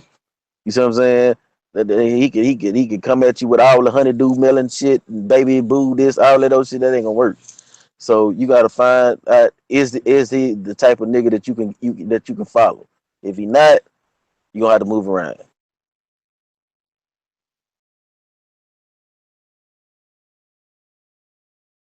Salute, salute. Brother Rob, want to touch on that question, bro? You heard the question? Or you need the Yeah, sister to repeat it? yeah, if she could repeat it, I believe I understand the gist of the question, but if you wouldn't mind, sis. Okay. The question was, we us the women. Well, for me, I can speak for me because some women don't agree with me, but for like we're speaking up for the guys, and I heard what Brother JT said, and he was like, we can get off from under their thumb and things like that, so it will be more okay for us to stand up for our men. But besides saying, hey, don't treat them like that, um, and speaking up verbally, basically, what else do you think women can do to help protect the black man and also show him that we have their back? Well, no doubt, that's a very good question. And, I work in an environment where, I work in a school and I work in an environment where I make all of the little sisters my allies. So this is what I be whispering to them, right? Hey, if that brother, if his grades ain't good, you know what I'm saying, man, you make babies with him. Hey, your baby's gonna be dumb. You see what I'm saying? I mean, I'd be joking, right? But see, if we get our little sisters to raise their standards, you know what I'm saying? No, like imagine, and this is a utopian idea, right? But imagine if all the little sisters said, if you ain't got knowledge of self, you know what I'm saying? You can't get no cookies. Hey, the internet was shut down tonight. You know what I'm saying? That's what I'm saying. So I feel like if the sisters, if they would just raise their standards, the brothers gonna raise their standards. You know what I mean? And then on the flip side, what men can do, right, is be men.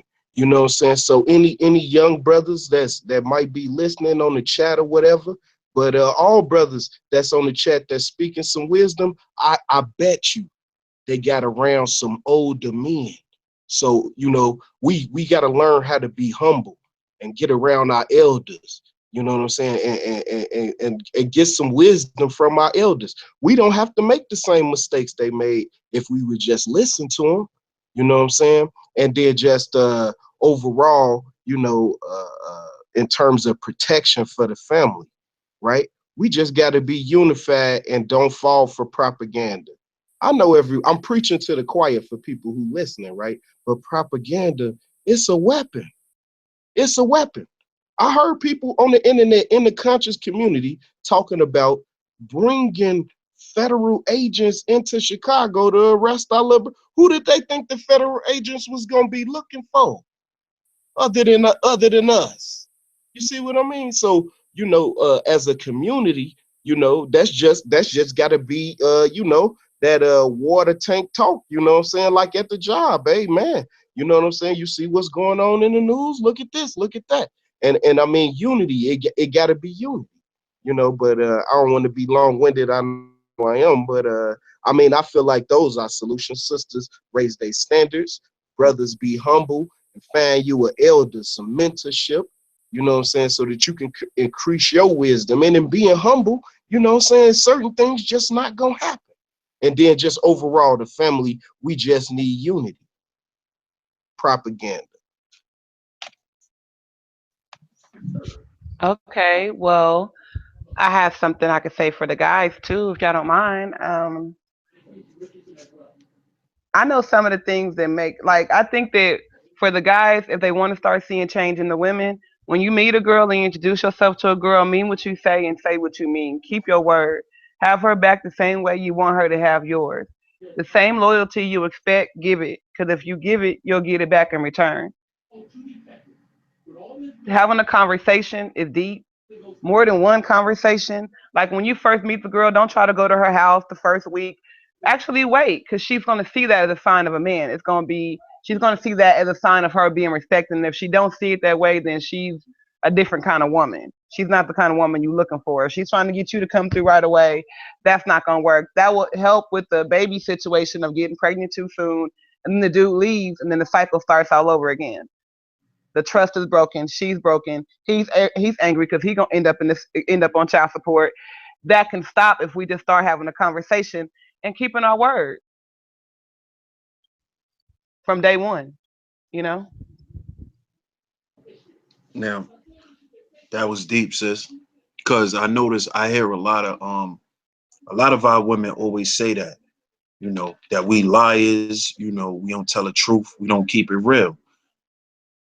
And that goes back to a person's intent. What is their intent for you?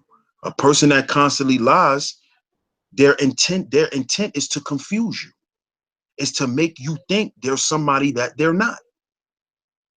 So that's deep what you were saying. But just to touch on your first question, I think our women need to understand how how the system really affects us. And when I mean understand it, I don't mean by watch the news and stuff like that. I'm talking about really do research, press Welson's book, you know, read read certain things. Like the brother D Red was saying, in order for us to understand our women more, we need to look up and research about women. That's the truth. That's the truth. Sister Shahrazad Ali, she has a God for men and women. So that's the truth. We need to read and understand each other from a gender standpoint too. And I think if our women was to sit back and understand what's really put on us, then I think men men will be less hostile, because I notice a lot of us are very hostile with our women, and that comes from stress, because a lot of things is pressuring men. Black men are the highest unemployed men in the United States. We almost at, like, in some cities, you at like 50-60% where black men are not employed. And it's not because they can't work. It's not because they don't want to work. It's because that's a systematic thing. There's certain towns and certain states where black men are not working, period. Like most of the brothers out here where I live, most of them sell drugs. This is just a fact. So I think if our women took the time to really try to understand how deep the rabbit hole goes, and to understand that all of these things that's put on your man is to subliminally attack you. See, our women have to understand that our plights are not different. They're not just attacking you. They're not just attacking me. They're attacking us simultaneously. But our women must understand the war that they have on the black man is the subliminal and covert war to destroy the black woman. Because in war, once the man is killed, the women and the children are spoils of war. So y'all automatically go to whoever wins. So that's what I'm gonna say about that, sis. You want to touch on that, JT? Yeah, I do want to touch on that, and that's very true. And I think the one thing that us as black men should do, and you know, and I've been saying this for a minute, that you know, even like if a black man don't have no kids, or you dating, or you starting a relationship, you know, you have kids not yours. Take it to the library, baby. You know, I want to straighten our relationship. You know, and do it, and, you know, do some research. You know what I'm saying? That's part of building. You know, learn from each other. You know, when you go out to dinner, you know, ain't all about God to just talk some ticky shit. You know what I mean? Just build. You know what I'm saying? So when you Mm, get home, you're building. When you go to sleep, you know you feel calm. You know what I'm saying? She could look at you in that beautiful glaring eyes. Yo, that's my man. You know he take out the time to build for us. And I think that us as black men, we got to get back to that. You know what I'm saying? Build for our family. You know, we gonna be all right. You know what I mean? We gonna be all right. You know, just take initiative. You know, take more of the lead and everything. It goes for me too. You know what I mean? For me, you know, hey, you know, I always want to improve. I always want to do whatever I can to improve, because when I improve, our community improves. Our women improve. The relationship between the black man and the black woman improves. And I always say this, and I will keep on hopping on this. The only way that our family is going to strengthen is gotta come from the black man and the black woman. Our flight, like you said, is no different. But it's gotta come from us. We got little things, you know what I mean?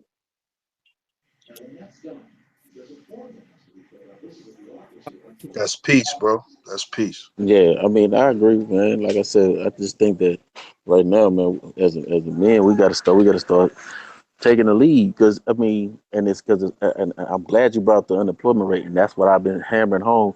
We we keep forgetting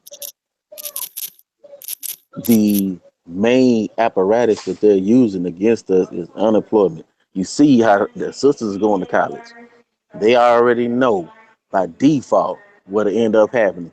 If we get a women to power and we take away the power from the man, we're gonna create a unbalanced household that's gonna lead to divorce and every fucking thing else. They know this.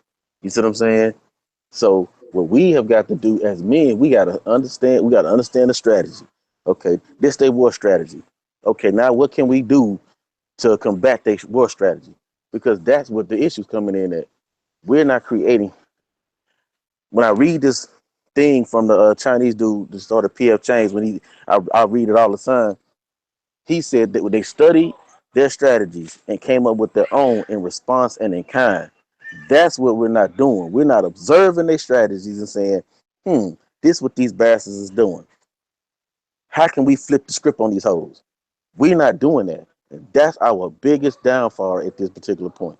We're not developing our own strategies in response and in kind. The only thing we're doing is want to talk about what the problem is. We know the number one problem right now is black male unemployment. Period. Because as long as that shit is lopsided, the woman is gonna always be looking at a nigga cross-eyed, and no matter how smart and intelligent you may be, she is not gonna be want to hear none of the shit you talking about. She gonna be like, nigga, I ain't trying to hear that shit. I gotta get these lights paid. Nigga, I ain't trying to hear that shit. Blah blah blah blah. Now, is that right? Maybe it's not. But is that the reality? Hell yeah. So we gotta figure out a way to combat that shit. So the sisters can respect the brothers. You know what I'm saying? And everybody good and everybody working together. Until we tackle that, bro, you know what I'm saying? Sisters gonna be looking at us like, nigga, you on that bullshit. And you can't even necessarily blame them because it's just a natural woman's job, a woman, especially a black woman's job, to go in survival mode. You see what I'm saying? And once you go in that survival mode, nigga, you become obsolete. Not because she wants to make you obsolete. You know what I'm saying? But because she feel like I gotta take care of these babies.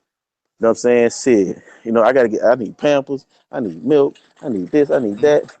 And Mm-hmm. you can't really get mad at the sisters for that. And that's something I had to start looking at.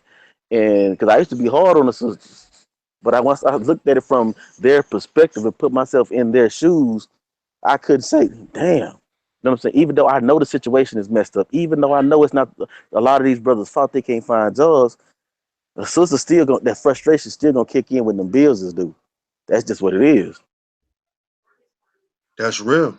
Cause I used to be the same way.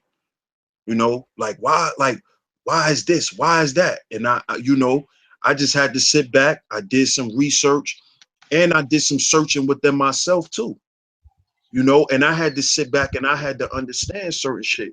And that's true. And based off what the sister truthfully honest was saying, we're both lions. So if the male lion ain't around, the pride still gotta eat. So the woman gonna become a hunter. So I understand what you're saying, bro. And it's not that they want to be, it's just instinct. I have to do it. So Exactly, exactly, then we become obsolete by default. It's not that exactly. it's like by default. It's like, why you here, nigga? It's like by default. So I totally agree, bro. I agree. You know what I'm saying? I agree. But And see, I think our sisters need to, Sorry. I think our sisters need Just, to understand more of how we was building on the unemployment rates and more of the facts dealing with the black man and his situations. Don't just think we blaming a white man. Don't just think we looking for somebody to blame, because it's not that. You know what I'm saying? Go ahead, sis. I'm sorry. no doubt. Oh, well, I was just gonna build on the point, and at a very, very basic level, brother. We our kids, our boys, they don't value education. They don't value it, because they don't see how they're gonna benefit from, reading books or sitting in a classroom. So it would be contingent upon us as a community to create those opportunities, because they're not going to come from our politicians. They're not going to come from these people who run these super corporations, or just a network of like the for example, the beauty supply store that choked the lady for stealing the eyelashes, right? You know, um, if us as a community would get behind a black-owned beauty store, we could easily put them out of business and employ our kids. But they have to be employable, you know. And so I just feel like uh,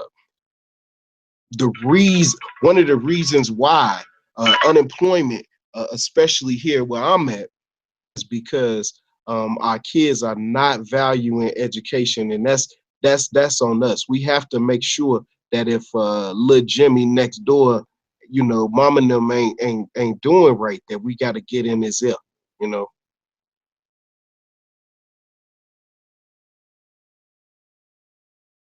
Go ahead, sis. You want to say anything? Yeah, earlier when you were saying about the women and the jobs and the men, I think that like about some of the dudes that are trying, I really do from my heart believe that a lot of women really just want guys to keep their word. Keep their word, loyalty, honesty, faithfulness. I really do believe that. And if you ain't got a job, that woman will stick by you and work that out with you. She gonna help you get that job. She gonna introduce you to some things. I think that a lot of women will truly have a dude back only if they feel like it's okay to. And the way you can make her feel like it's okay to is keep your word every step of the way, because the moment you don't keep your word, that's when she gonna start giving you that side eye, and that's when everything you do gonna irritate her. Everything. That's when you not having a job gonna tick her off. That's when you ain't looking hard enough. You ain't. I mean, like as soon as you tick her off, then everything else. It's kind of like when you throw a rock in a pond and all the mud come up. You know what I mean? I really do believe that. Like I think that we got to start being honest with each other and keeping our word. It can't be have my back, and then she go through your phone and it's four females in there. Wow. I think the men got to start putting their penis in their pants and letting it belong to one woman. Wow. That's Ooh, That's real. that's big. that's a dagger right there. Big. Yeah, That's big. Oh. that's big. Yeah, Dagger. What the Star Pseudo said he would say? Dagger. That's Woo. that's the doom shot right there. Doom Damn. shot. Damn. So basically what you saying is, sis, is if the core of you is truth, a sister will gravitate to you even if your financial situation isn't that good. She will overlook that. I believe so. Yeah, I would. I can speak for me on Wow. that. I would. Like I would Wow. be there for a guy if I knew he had heart and he was with me. I mean, like Papoose style. Yeah, y'all was talking about Yeah. Papoose and Remy. Yeah, Yeah. most Wow. definitely. But when they out here talking about, oh, have my back, and then as soon as you go in the store to get both of y'all some water or soda or something, you come back out, he looking at homegirl pumping the gas. His head's all the way turned around. That's so disrespectful. I think we need to start with respecting each other. That's big, sis. Peace, boss. Peace, King. What's going on to the panel? What's up, fellas? We coolin', man. We building, bro. Touch on the bill, What, man. what's up, sis? You know I came in. You know I came in here, sis. You know I was listening to you, so I figured, I come and get in the sandbox with you. Okay, come on in. It's warm. What's up? Peace to everybody in the chat. Okay, sis. I wanted to elaborate on something you said. When you was talking about how women get irritated and stuff. Now I understand what you're saying. A woman want a man to keep his word, and I get you on that, sis, 100%. But sometimes you're dealing with situations where man keeping a word. It's about a woman always jumping ship too. Sliding with the highest bidder, and then start making excuses that sound good, but it's always a agenda behind it. And like I said, all y'all sisters ain't like that. Some sisters is, that situation where you'll have somebody that just don't like a person just for no reason. One minute they cool with them, then the next minute they ain't. Sometimes, it's situations like that.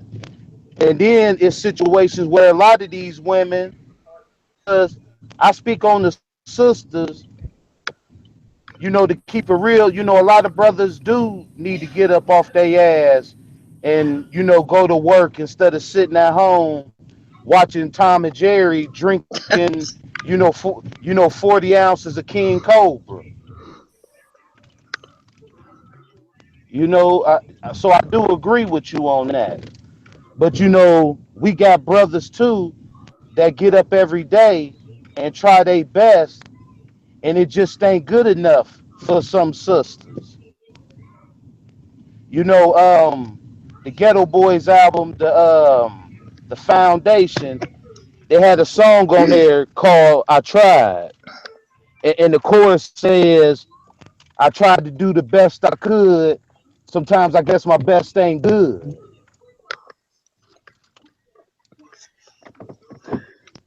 I hear you.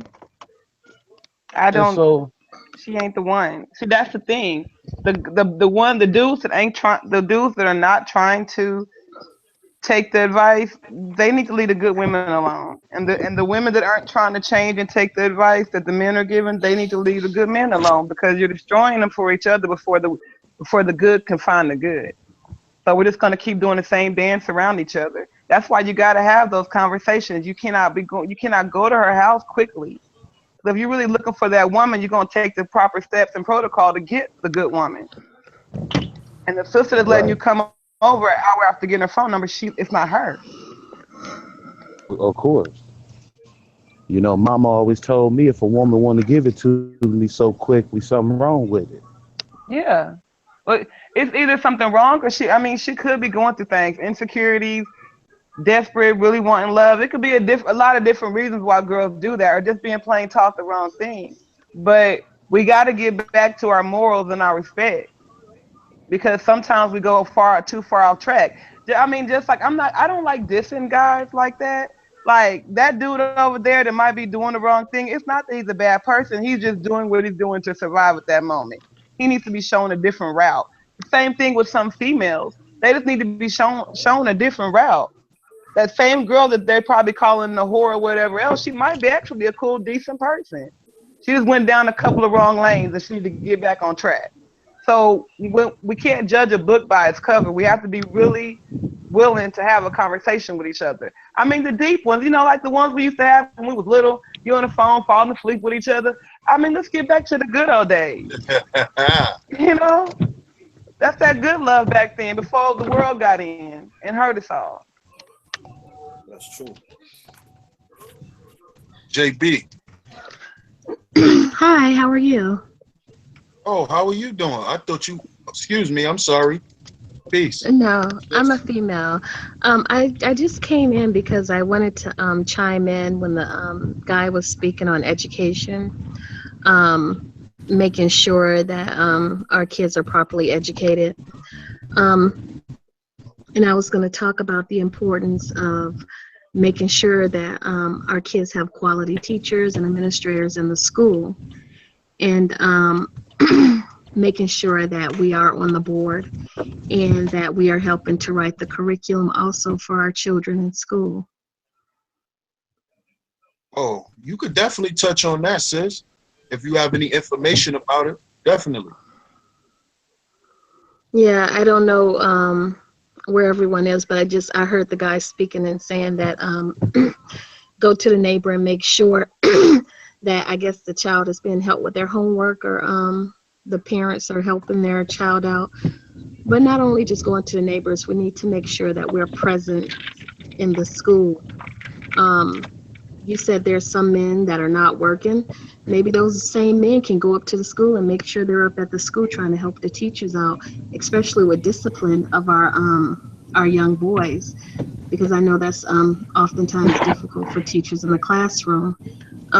So I think a lot of our men can truly be a benefit to those teachers in the classroom just by being a presence up there and sort of just trying to help the teacher out wherever she needs help with discipline. But I think that it's very important that we make ourselves present at the schoolhouse and letting the kids know that an education is important. That's all I wanted That's to share. That's true because they allow you to go to the school and shadow your kids. I do that with my daughter Mm-hmm. at least twice a month. I'll go to every single classroom. I'm sitting by the teacher's desk and I'm just looking to make sure that they're on point and they're doing what they said they're going to do, which is because a lot of our kids are being mentally abused at school Mm-hmm. in so many ways, and that carries on into our adult life. How many people y'all run into and they still complaining about high school and junior high and how they got treated? Like some people are not getting over the emotional abuses in their life as fast or as healthy in a healthy way like they should. It's manifesting into other things as they grow up. So starting at our schools is very important. That is very true. Yeah. Yeah. This is JT too, and then we gotta, and then at the same time, we gotta advocate for good teachers in our community. I could tell you one time, I remember when I was younger, And I remember my mother and father used to check on her, how good I do in school. But also they were seeing how these teachers was treating our kids. And then at the same time, they always like call the house. Oh, your kid doing bad, but kind of find that they just don't. They never respect us. They respect our kids and stuff like that. And that's why you have the assembly line of mass incarceration, especially our young boys. And that's why I always urge mothers, sit down with your sons and talk to them about the system, even fathers, because I know for personal experience, I seen the assembly line started. I seen how they put the gender against each other. I seen it. I felt it. I dealt with it. And until we talk about education, that's well and good. Until we understand what the real true meaning of this system really mean, it causes division between the black man and the black woman. I'm talking about our young women and our young men. The cycle is going to continue. So that's what I'm saying. We gotta advocate for better teachers. We gotta, like the sister said, we gotta make sure our curriculum stay there. We gotta make sure to be in these board meetings. We gotta make sure to be in these district meetings. We gotta advocate for our kids, but we have to understand that we gotta cover every level of education. So they can get the best education that any other kids get.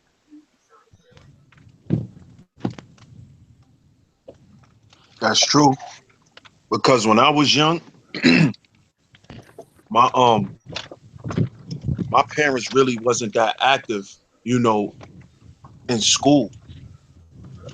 I was a good student, and when I wasn't, I would have consequences to deal with. But my parents wasn't the type to, um, be on the school board and be part of the PTA staff and all that type of stuff. But nowadays, because that was years ago, a lot of years ago. So nowadays, that stuff is important because, like I was saying, a lot of our children is being abused, and a lot of our children is being bullied, and a lot of the teachers are turning a blind eye to it.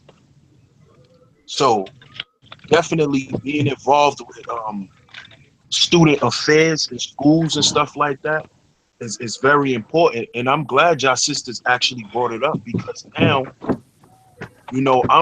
I'm really thinking about going to my son's school, and try to be as active, as they allow me to be. Because they still, everything still is is still tampered with. So, but I might do that because y'all sisters have a very good point.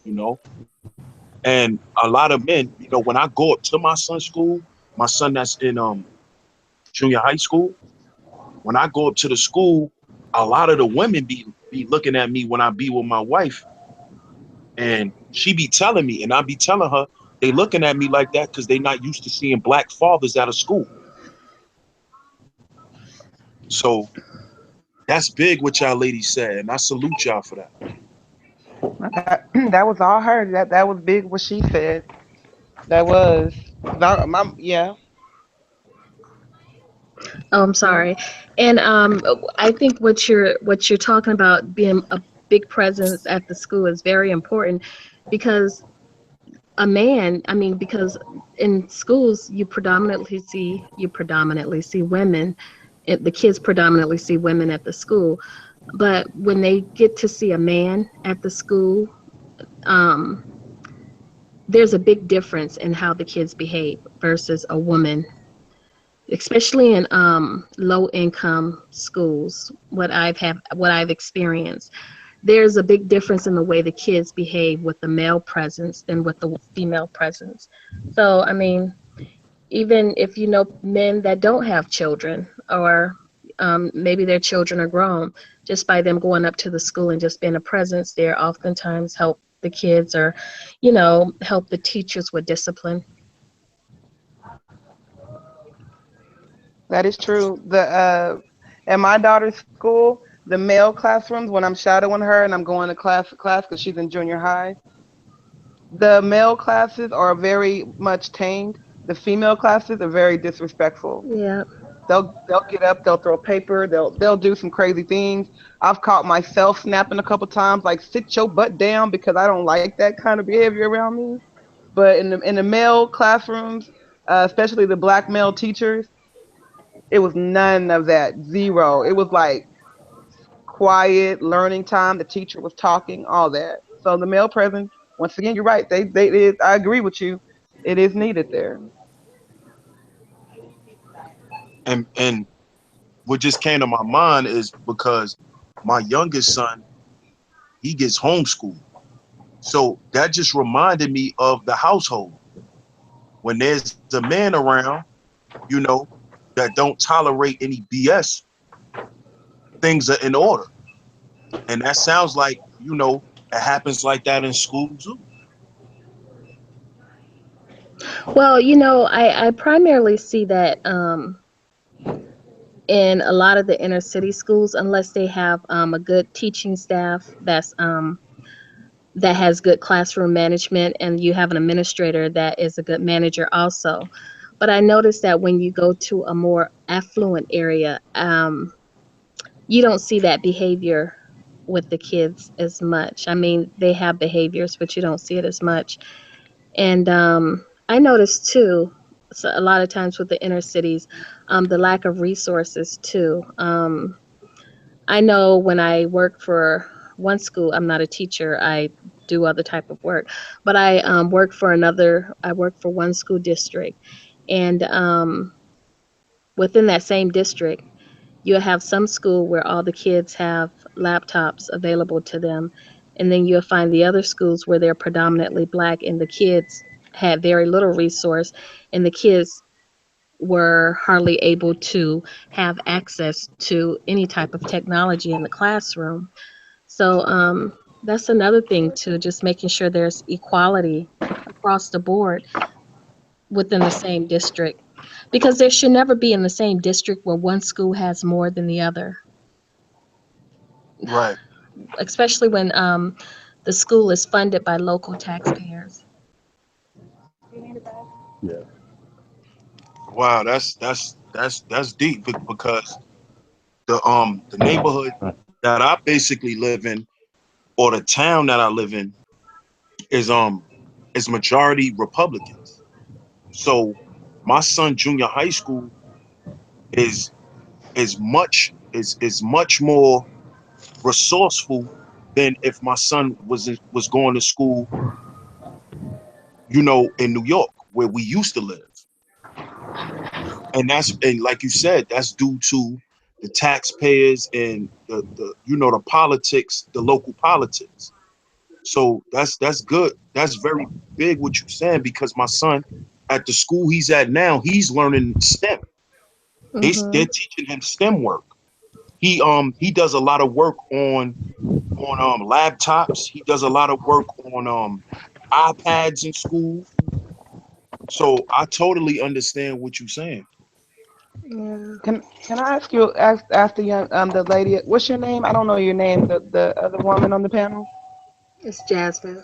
Hi, Jasmine. I'm my real name is Crystal, but I go by Truthfully Honest on here. Hi. But I wanted to ask you, like, I live in Oklahoma, and about 13 years ago, they brought the lottery here, and they said that if we accepted the lottery and all that, that the part of the money was going to go towards the schools.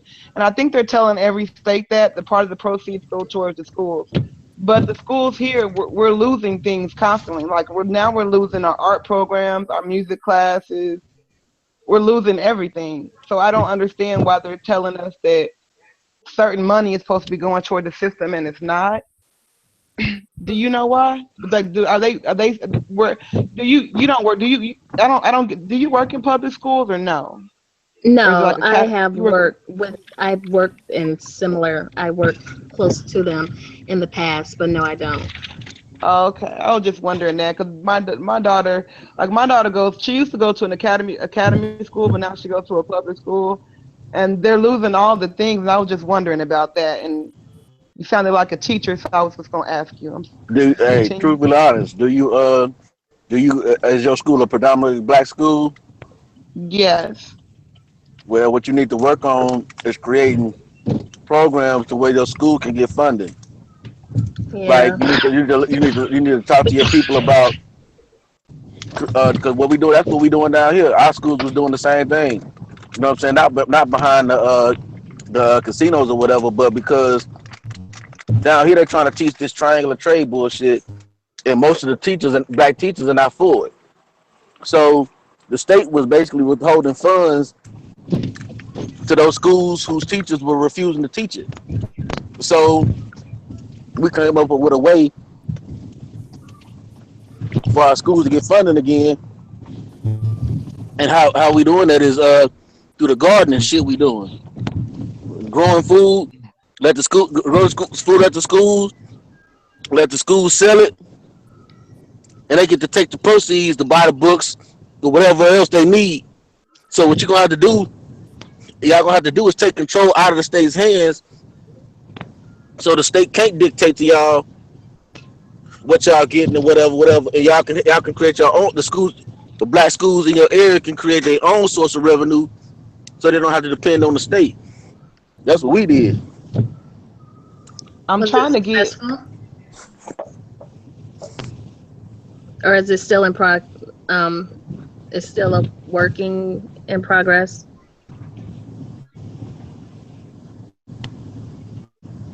Hello? What You you say, sis? talking to Oh, me? I'm just saying, was the program successful, or did you see like Yeah, any yeah. success? We started at one high school, and shoot, now we working on four or five more. So I mean, it works. You know what I mean? Because the state can't dictate that money, and it don't take a school board vote for you to do it. Each principal can do it on their own. Hmm.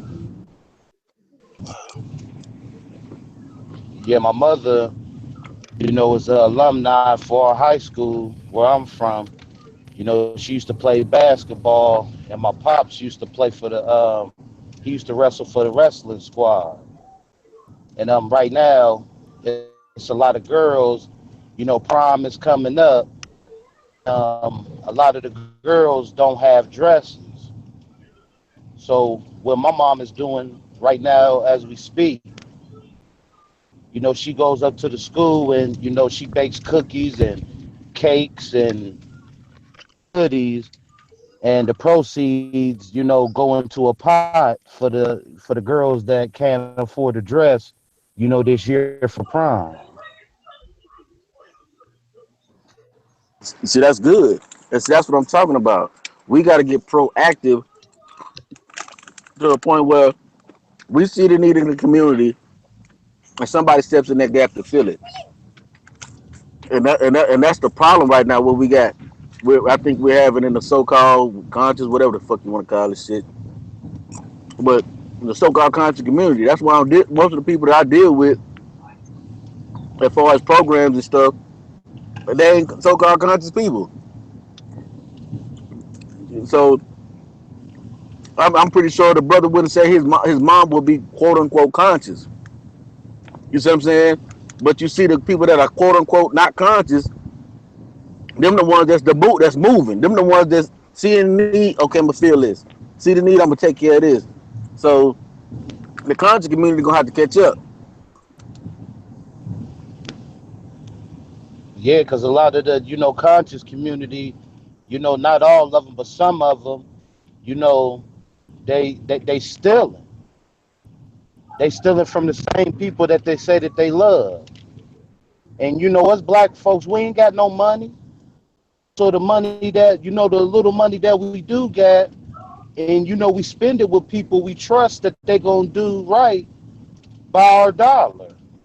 And some people in the conscious community by the dollar.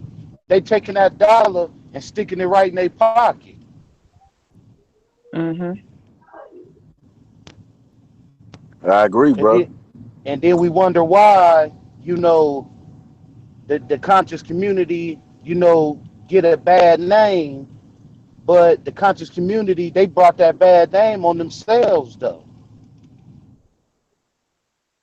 You know, it's a lot of scheming going on off the top. You know, you got, you know, brothers and sisters, you know, selling jocks. You know, going up to sleep at night, knowing that you gotta, you know, you got people behind you, but then yet you from these people.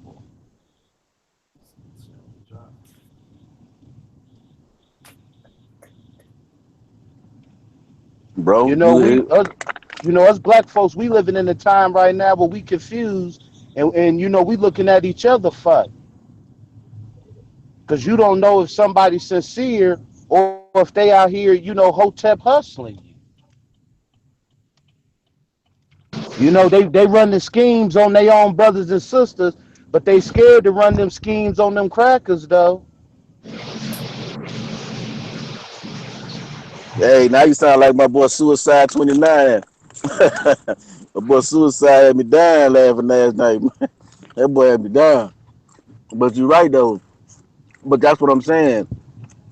See, we done got to the point now. We done got too content with the information,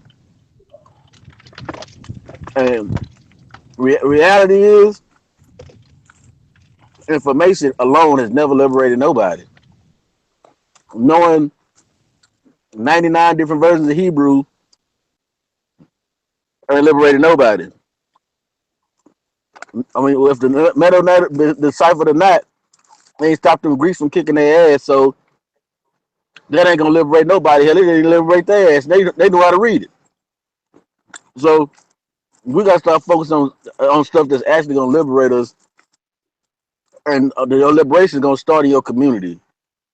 Where you lay your head at, what you doing for them people, how you doing it for them people, and we gotta keep pushing the narrative of works in the community first. If we talking about any form of leadership in a so-called black community, whatever, we gotta start getting down for our crown, man. You know what I'm saying? And for the fellas, man, we gotta let our nuts hang to the floor. You know what I'm saying? And put them up, put your work. You know, like the sister said. You know, whatever stand on your word. You know what I'm saying? You gotta put your word on both nuts, nigga.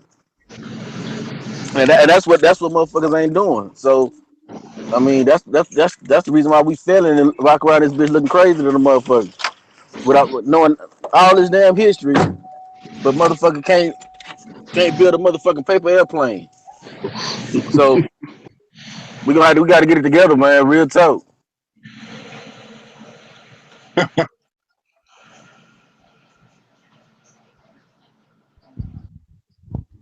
I'm Anybody else? gonna yeah, I'm gonna DS1, thank you so much for allowing me on the panel.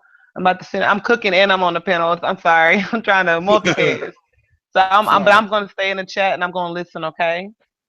All right. Thank you very much, sis. Have a good night. Thank you for having me.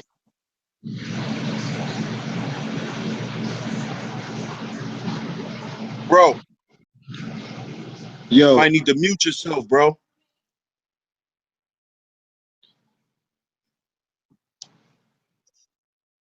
Unless you got anything to say, bro. You got anything to touch on? I was just gonna you know, I mean, I know that the topic is has black alpha manhood been banned in our community, and you know, I know it was those young ladies that had the hit list, and you know, and then sometimes it's this male bashing and men not doing this, and then you know, vice versa. Me, what I try to do is focus on you know what's real, brother. You know what's most pertinent, what's priority, what's number one. You know, and our young men, they have to be properly educated, and once they properly educated, they can become employable. They become employable, they can become homeowners. They become homeowners, they get pride in themselves, they get pride in their communities. You know, then they would have the gumption to want to study more about themselves because they can eat. They got some place to live. You feel me? They not thinking about selling drugs if they know how to do IT. That would be crazy. You see what I mean? Like we don't have you know, like a legacy of people going to Ivy League schools and things of this nature. What we got is a legacy of people who used a bunch of common sense and made some communities and survived and educated themselves, you know. But we didn't forget that. And so I you know, I don't want to you know, be too long-winded, but I just feel like alpha manhood, alpha male manhood, it should be based on number one, you got to have some morals, you got to have some standards, some ethics. That was snatched away from us by the crack epidemic, especially here in Chicago. It lowered, you know, our morals and ethics toward each other. And obviously, you know, our women are involved in that, and they felt that pain, you know. And so once we face all of those things, you know, because these things are all running congruently, you know, once we face all of those things, we got to rebuild our family from the ground up. And it got to start with, in my humble opinion, education. You know, we got 8 hours to socialize our young men to be men. We got 8 hours to do it. You see what I mean? And so I just feel like no matter what, you know, the information is important, but it's how we give the information, how we give it. Like man, it's great to know about that our people built all of these great empires, right? But if that's not empowering you to want to build one right now, that information is useless. You know, so you know, that's pretty much what I wanted to say. I agree, bro. Because I always say that if we cannot use our history to propel us forward, then there's no need to discuss it. And anybody who decides to talk about history, you know, from that standpoint, they need to speak. They need to speak in the last recent 100, 200 years of our history. We don't have to go back to no pyramids. We could look at recent history. We could go back to the 60s, the 50s, and see black excellence and teach our children that, look, I'm not talking about 1800s. I'm talking about around the time your grandmother was born. This was going on. You know, so I definitely agree, bro. Education is the number one thing. The Bible say that my people fell because of the lack of knowledge. You know, and that ties into the God body doctrine, with knowledge being the number one, two being wisdom, meaning the application of knowledge. Ed was saying we got to do what we gonna do with what we know. That's wisdom. That's wisdom. And then is the result of what we applied. So education is always, you know, the forerunner for liberation. Man, no Definitely, doubt. bro.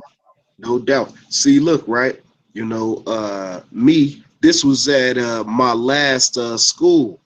I convinced like two Latino brothers and two, you know, and two of our brothers to all go to school for automotives, right? These were seeds that I planted in their minds. I was like, man, this is a business. You go to school for, you know, paint and body. You go to school for this. You go to school for that. Them brothers gonna be coming out of school in the spring, and when they come out, you know, I done already hollered at one of our representatives that's gonna get, it's called a TIF fund here in Chicago. They got a business plan that was put together by the Urban League. I got these brothers, and I mean, this is just stuff that I'm saying while they sitting in detention with me. See what I mean? You know what I'm saying? These the motherfuckers that was smoking squares outside. I done convinced they ass to start a business. You see what I'm saying? So like we can use the model that we got right now until we got the resources to build our own schools. We just have to. I mean, I just feel like sometimes we have our mind in the clouds. We want to get to Z and we ain't did A yet. You know what I'm saying? We need to fully manipulate the educational system to our advantage. You know what I'm saying? We got to teach our kids. We need business density.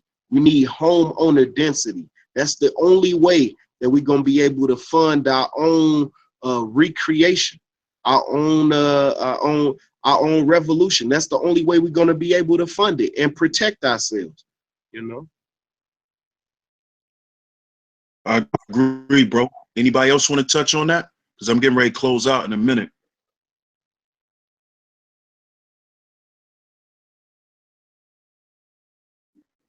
Want to touch on that, JT? D-Red?